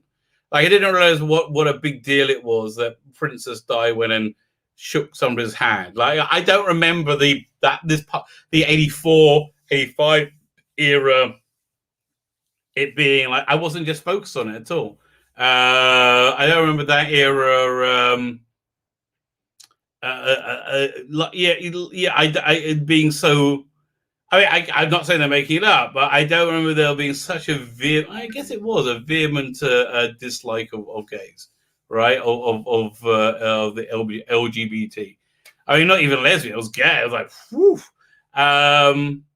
There was certainly that element about, right? There was certainly an element about. It never even occurred to me anybody would be like, I'm at the point right now where they're locking them away because they don't know how it's transmitted. They're and it's got a lot of parallels to right now, right? People being treated with masks and being held at arm's length. So yeah, listen, and it's clear it's going to be a tragic, harrowing ordeal as all these characters you fall in love with die horribly or survive, but a lot of them are going to die, especially the ones that you like. Was it? So Israeli health minister and Orthodox rabbi said Kov was caught by gays, then he caught it. Okay, I better keep your mouth shut, rather than say. I do remember that. Yeah, he did get his ass handed to you. Absolutely, Becky. It was Section 28 Mental Health Act that caused most of that in the 80s and 90s. Yeah. So I lived through it. It wasn't really on my radar because I wasn't gay. That said, so that's the city he's talking about. That said, the inside look at a gay man's life in the 80s, it's a sin. It's a sin. It just is. What do you want me to tell you? This is not me who made up the rules, and it's not the rampant gayness. And there's a lot of it in. I mean, like this is one of the gayest things I've ever seen. God bless you. But it's super gay, right? It's super, super gay. But like, I don't think it's a good thing to have sex be that casual, right? I don't think that's what sex is supposed to be, and I think it's counterproductive. And here's the thing: I really think it's one of the things that traditionally pisses God off, right? It's that again. This isn't me, and I would say anybody who like revels in this and goes, retribution is wrong, right? Anybody who goes to hurt somebody else is wrong. It's not. God doesn't need your help, right? God doesn't need your help, and you're commanded to treat all people with compassion, right? It's said of the Satan, the Satan is an angel. When he succeeds in his task, he tears his shirt and sit shiver, which is a Jewish mourning custom, right? He's very upset when you do succumb to your new sin. So, like again, according to biblical morality, that lifestyle is a sin. It is a sin. I'm not being judgmental. I don't care how you have sex or who you have sex. I genuinely don't. It doesn't bother me. I'm just saying. That's the shit. Yeah. The sin they're talking about in the Bible is that, right? Is that. And it seemed there was a plague aimed at people living a lifestyle which seemed to be. I mean, listen. I think. Honestly, I have a weird theory that the last time we as a species could have made the world into a messianic age was 1967, right? That was the 6-Day War. That's the last time I think we could have up until now. And I think that we didn't. We were punished. How many is it? Is 50? Was it 60, 77, 87, 97, 2000, 2017? So it's 55 years, right? 55 years, about a generation. Makes sense. But from that moment, in 1967, when we could have gone this way, we went this way. That's when society started to degenerate, right? I think that's the whole idea that when sex became disposable, not worthless, it became transactionable, right? When it came, he's saying you could do with strangers, right? Which I get. Listen, I get that it's fun. It's also a sin. What do you want out of me? It is, and that's what I had going through my head all the way through the first episode. Yeah, listen, I understand most gay people wouldn't be religious, right? Because being like Judeo-Christian religious, because the Bible is pretty open about it that it's not on board. It's not a fan. Right, so it makes complete sense to me that most gay people wouldn't want to be part of a belief system that intrinsically denies their reality, right? Which it absolutely does. But again, look, if you haven't seen it, there's just a lot of promiscuous sex. It seems that there is like a. Again, I'm not up to date. I'm trapped somewhere in the late 70s, early 80s in terms of porn, right? Yeah, that's a bit later, but basically there. But there's a kind of a fantasy porn world where people have sex with each other a lot, right? A lot, and that seemed to be the actual real world that people were actually living in, right? Is it like that? If what was depicted was normal, that you have a group of friends that have sex with each other casually off and on, and then you have other people who join that and leave, and no, that's a sin. It's not good. It's not good. It's a good job we don't get morals from religious orders. Which is quite happy to indulge in rape talk. It's listen, I can't like wave my finger at the Catholic Church. Look, there's been sects of Judaisms as well. There's been like Hasidic sects of Judaism that had like weird sex things going on. Most Catholics, most Christians I know, most everybody I know are just decent people, right? They're just decent people. Just most people are, right? And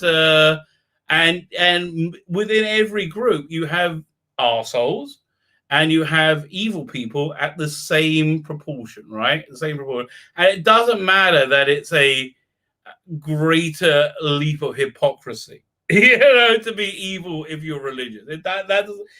Evil is evil. Evil will be as evil is. Evil exists. So again, I want to be clear. I think it's hypocritical of the Western world to not give same-sex couples the same rights as traditional couples. I think it was a mistake calling it marriage. But listen again. Is it a sin? If you subscribe to a biblical morality, you do. It is. And I just think this is something that it tends to piss God off. Just traditionally, which is why I think things are going to go down in the States. I don't think this. God doesn't like a normalization or codification, a legal. A normalization is one thing, which I think is what the response of AIDS was. A normalization of lifestyle, which is a sin. And again, I think the gay bit of it's somewhat incidental. Right? Again, I don't know many straight people who live like that. If you're telling me if you're telling me, Rusty Davis, so I'm sure you know more than I do, right? That is a normal lifestyle for an average gay person to have gone through that. Then yeah, that's not moral. That's a sin. That it is. And then there's a problem with your entire society. And like I get it that you had to hide in bathrooms. Like there's a great scene with a piece of crap guy who fired the nice Welsh guy. Is caught in a bathroom. That was creepy. For episode 1 where he's making him wash his hands. I mean, like, ew. It's like if you want to screw it, like I know. Listen, but I guess like living undercover is like living undercover. I don't know what you said. All the gear, no idea. But you're saying I'm going to wipe my neck in and leave my religious views at the door. But all religions are equally evil. Yeah, most religions are equally evil. I do agree with you. I do. Yeah. Listen, there's equal. All belief systems are equally evil, right? Most Mormons I've met have been decent people. Most Christians I've met have been decent people. I know more Jews than anything else, so yeah, I know more dodgy Jews than I do. I know more Christians, right? But yeah, most people are decent people. Most agnostics, people are basically people. Yeah, it doesn't really matter what you believe in. People are generally people. Peter, it says, God doesn't like 2008. Yeah, it's like this is something that pisses him off. And you do listen. Last time things went down, there was a plague, and it seemed to be not too much of a fun one either, right? I think this is going to be worse. I think like this is like. If we get to August and nothing's happened, I'm wrong. All right, get to August, I'm almost certainly wrong at that point, right? Hopefully I'm wrong. I would like to be wrong. Okay, fine. So that's It's a Sin. It's a Sin. My review of it is excellent, and yes, Russell, it's a sin. It's a sin. It's a sin in many ways. Resident Alien, freaking awesome. I'm 2 episodes into that. I'm going to get to the 3rd episode tonight. Alan Tudyk it owns this role. Fan-freaking-tastic. It's a acting tour de force, right? Says wants to do a religious chapter. I'm always up for that.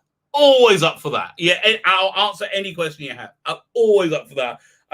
Get in contact. We will make a date. I'm really up for that. Okay, so what was it? Resident Alien as a was it Alan Tudyk? Tour de force, absolute tour de force. So the plot is essentially an alien is hiding in this very remote part of Alaska, right? He's crashed. He's taken the identity of this guy who he knew nothing about, and everybody sees him as being human. Basically, all human beings should see him as being human.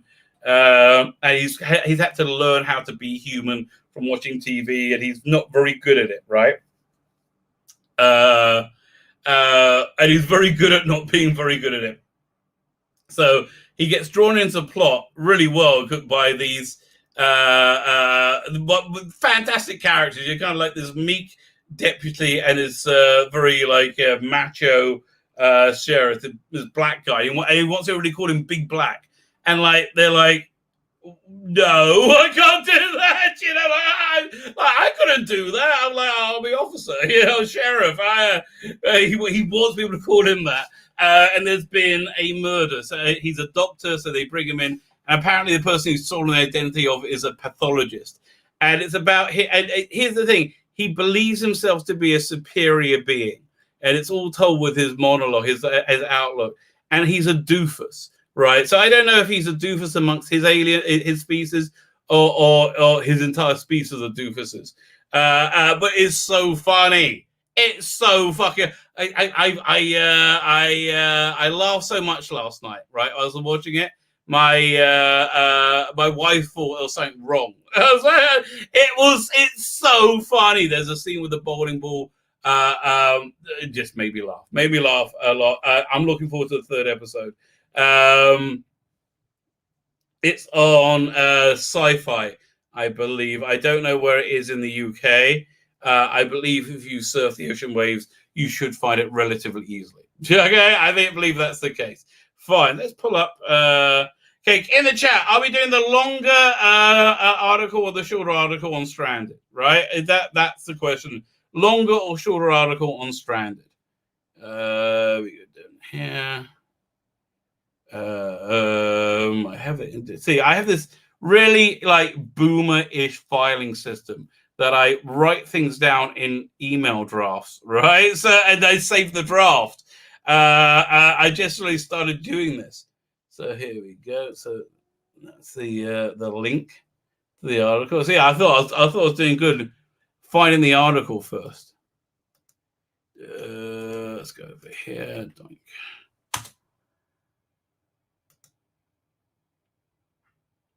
Oh, there's Purim being in the chat. I got to get in contact with him. Reminds me.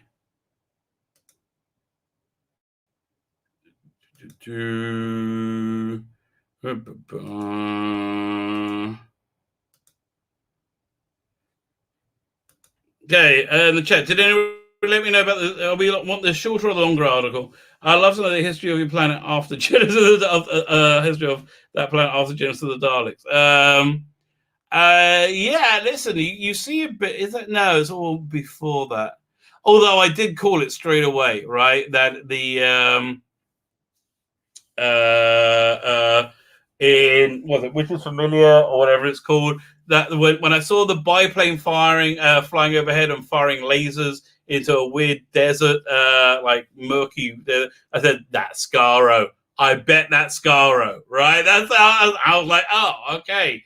That was done really well. That was done really freaking well.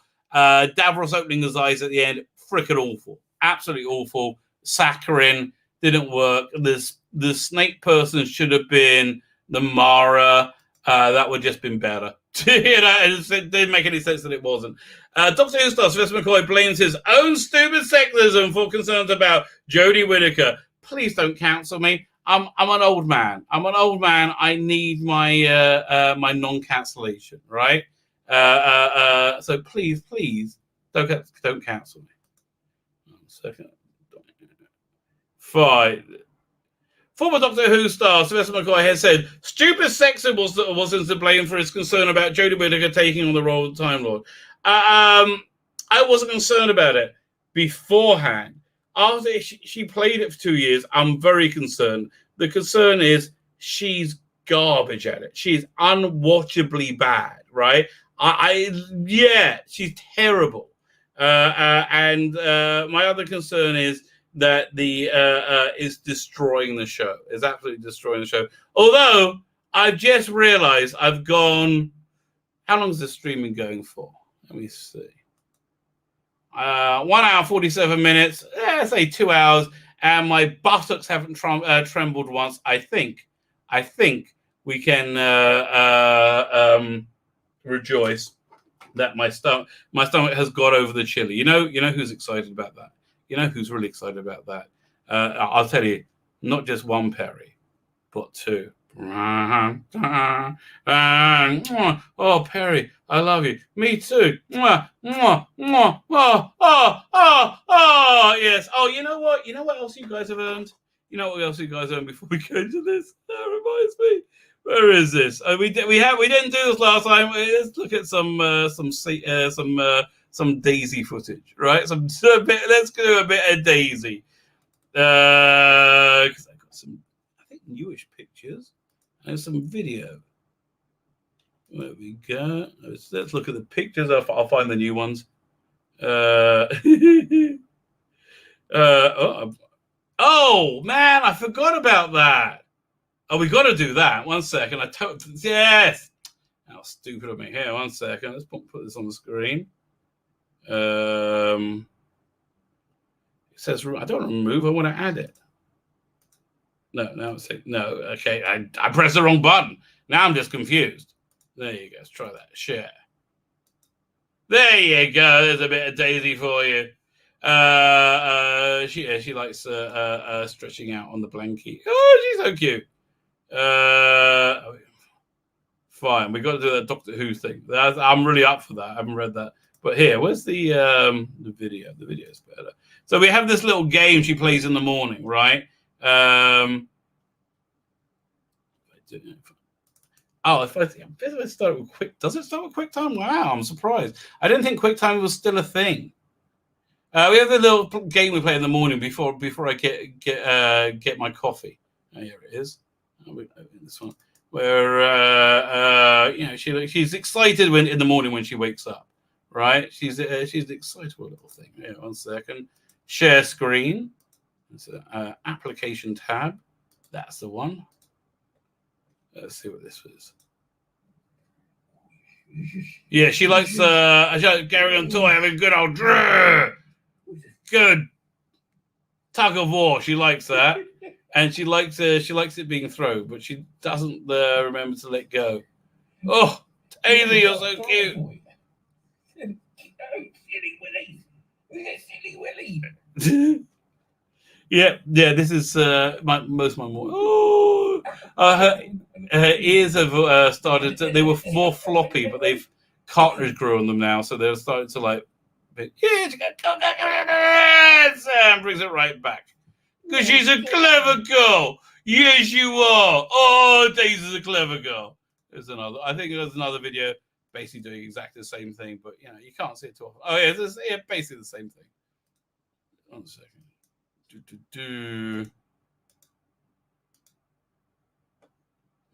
we go.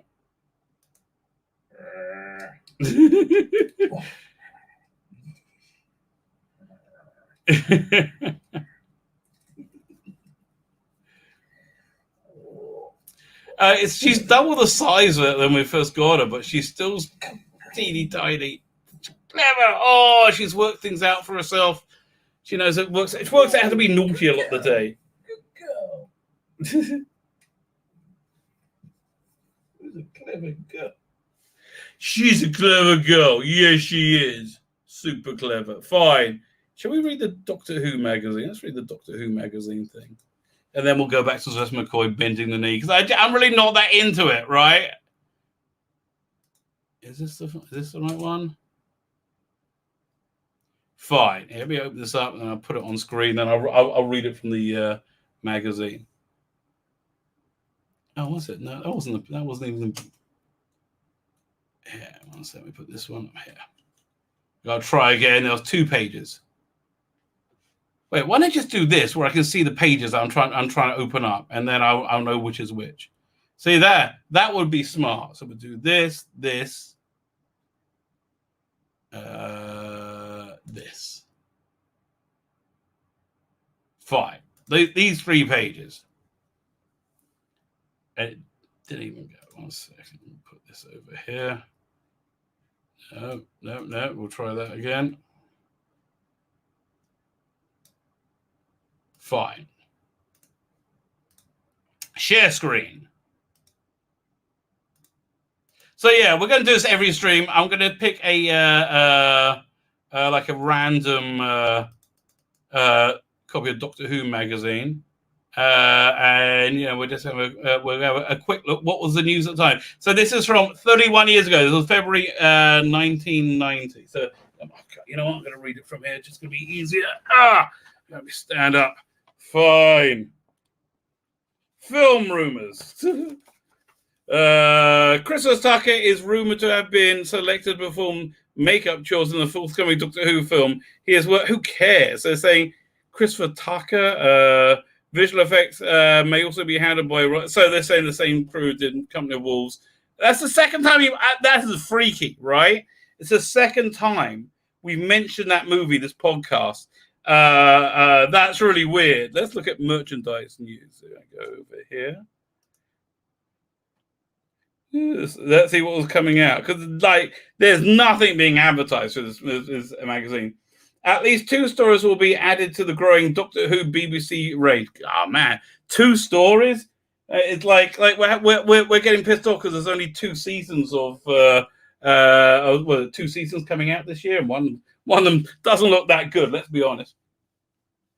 And Doctor Who range.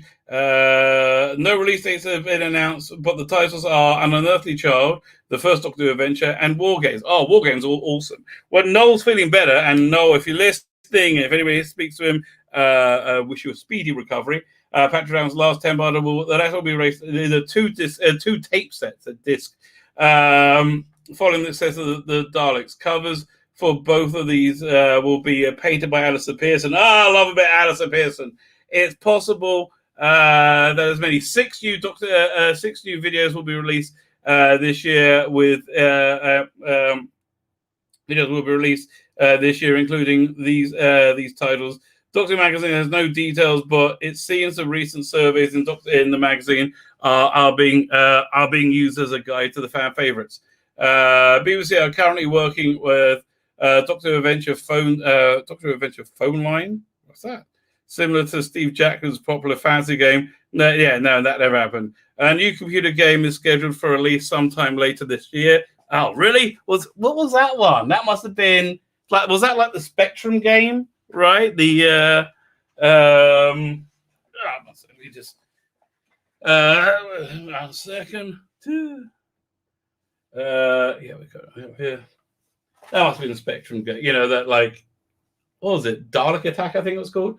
The new computer game, Los Angeles-based, an American company that should be a complement, and a new board game is also being produced under license by. Okay, I don't remember that at all.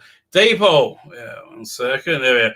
Daypole recent release in time for Christmas proved very successful. More models to come, although doubts of the future of the program have again delayed the 6-sided console. Oh dear.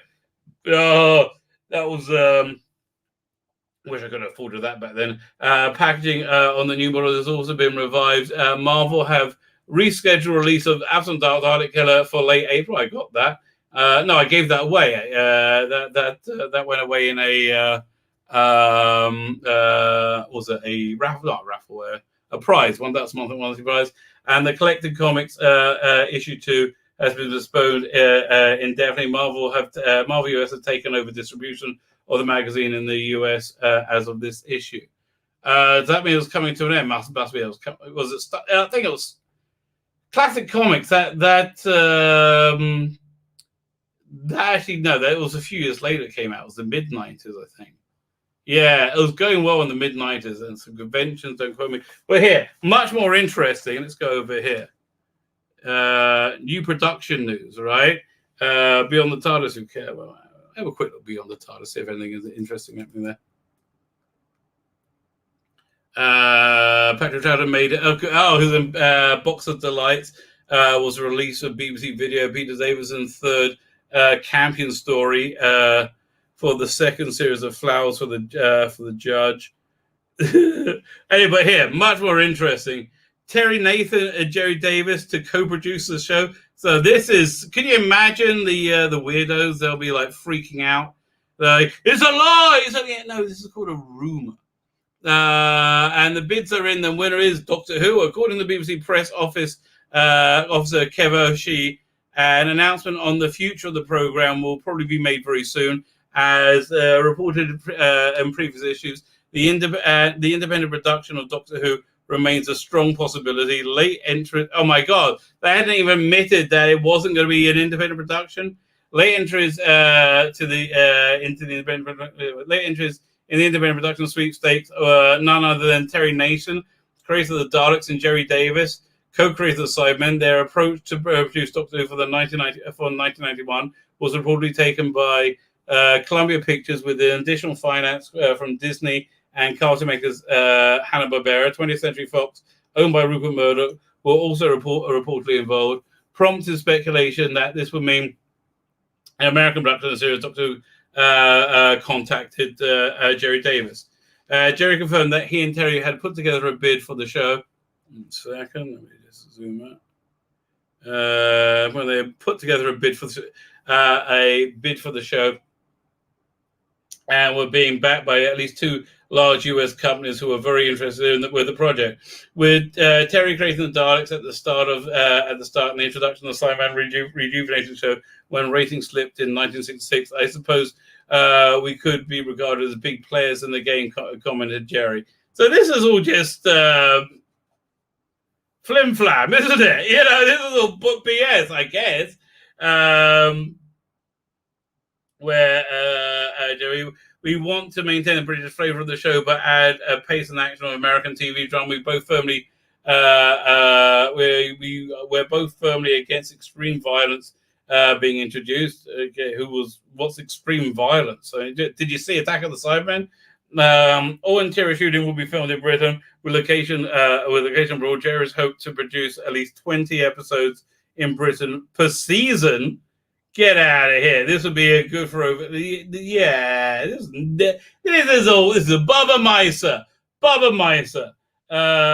Removed. Do you remember how I taught that word, Baba Meiser? I read one of my videos recently. It means a grandmother's tale. It means it's not real. It's not real. Okay, it's a Baba Meiser. It's funny looking in hindsight, right? When you can smell the BS. It'll be good for over. So I don't know when we'll hear anything, but we've got some very exciting ideas to go. My feeling is that the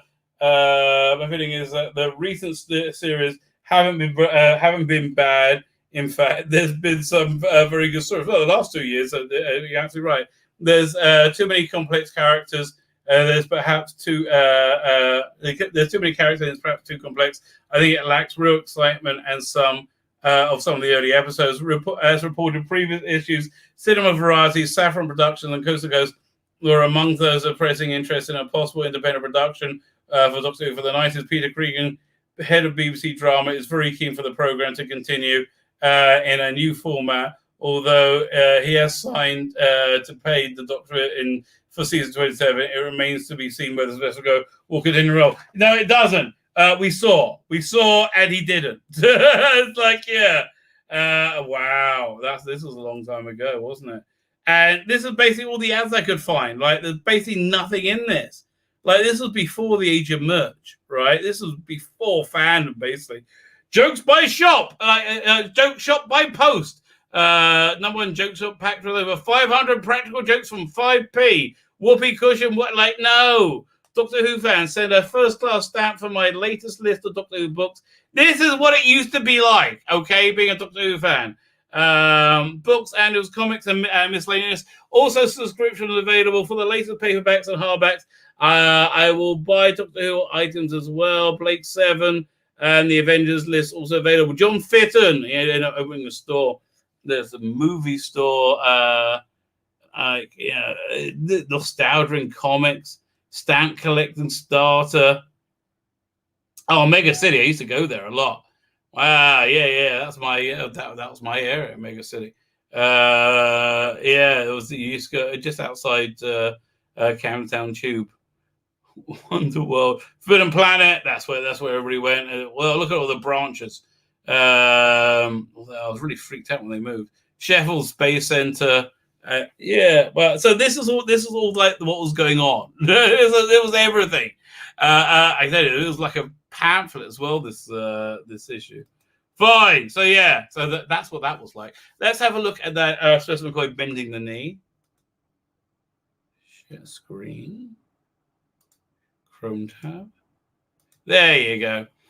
Former Doctor Who star Sylvester McCoy has said stupid sexism was to blame for his concerns about Jodie Whittaker taking on the role of the Time Lord, the Scottish actor who played the seventh incarnation of the Doctor in the long-running science fiction television series from 1987 to 1989, before a brief return in 1996.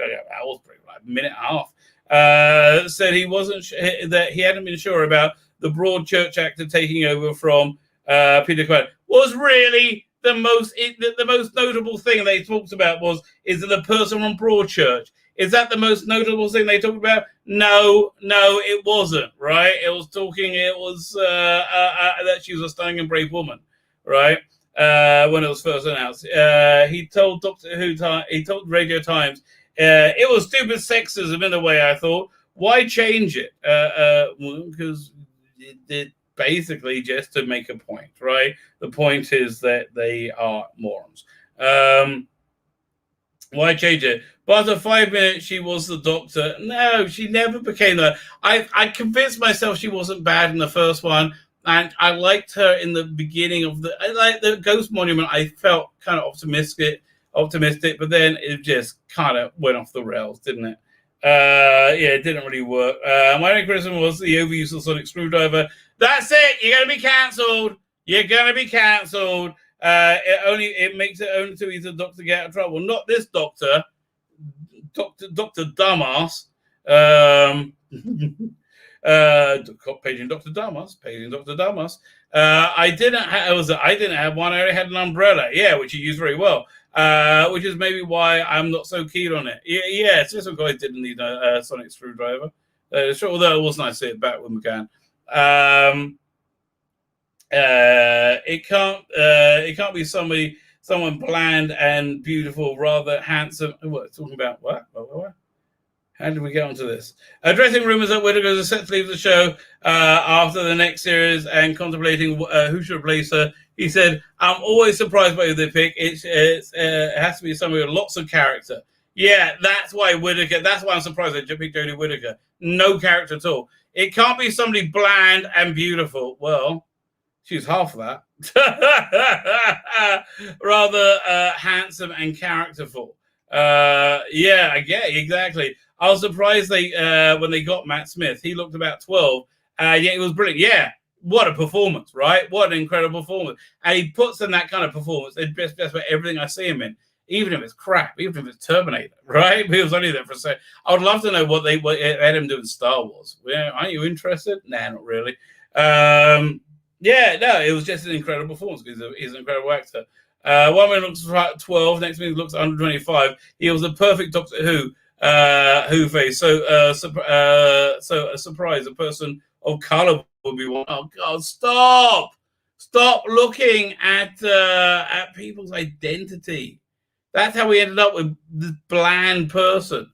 Discussing his own legacy as a Doctor, he said some actors try to get away from Doctor Who once they left. No, they don't. Tom Baker was the only person, right? Everyone was very, very happy to be associated with it. But you can't get rid of it. You might as well embrace it. Yeah, again, it was literally Tom Baker, maybe a little Paul McGann, but he was pretty on board being the Doctor pretty early on. The money was terrible in those days. I complained about it this summer, and it became a tabloid headline. Doctor Who complains about his wages. Well, that is a tabloid headline. That's right. A little later, what is this device? This woman is like, what is armpit monitor? What the hell? And why is she so happy? It looks like she's checking her baby, right? She's just like, but that's not where you get. What the hell? What's going on? A little later, the producer's boyfriend came up and said to me, the mud is not good, but I think it's fat dripping off a pig. He wasn't wrong. I've been dripping ever since. So that must have been Gary Downey. 400 in Radio Times right now. Yeah, no. Okay, leave it. So yeah, Sylvester McCoy begs not to be cancelled. Please don't cancel me. I don't think I got it in me to do Stranded tonight. Okay, I've gone over 2 hours, right? I've gone over 2 hours. Let's go. Have a look at the IndieGoGo, see how it's going. I'm really surprised. Some people, I thank you whoever backed it. And that's where I think we're going to end for tonight. I think so. Because I'm hungry, right? I'm hungry. And I would like to eat. Fine. Let's have a refresh. Listen, if somebody else has bought, I'm ecstatic that somebody bought the number 77. Oh! Yes! Back at number 77. So we got 4 of those left. So what are we up to in dollars? See, it looks so much better in shekels. 12,478 shekels. Yeah, which is really $3,823. Yeah, listen, we're 26 days in. We're certainly making that 5,000 stretch goal, right? That we're getting more pages in Imperium. My guess is we're getting 20 pages in Imperium and 5 to 10 more art cards, right? So, but listen, bang the drum. If you can share it now, share it. Really, really, really helps. Thank you very much. And if you're a backer, boy, thank you so much. Fine. I think that's everything. Fine. I'm going to hit the end broadcast button. It's asking me, am I sure? Am I sure? Am I Eccles like? It's exactly. I'm going to hit end broadcast button. No.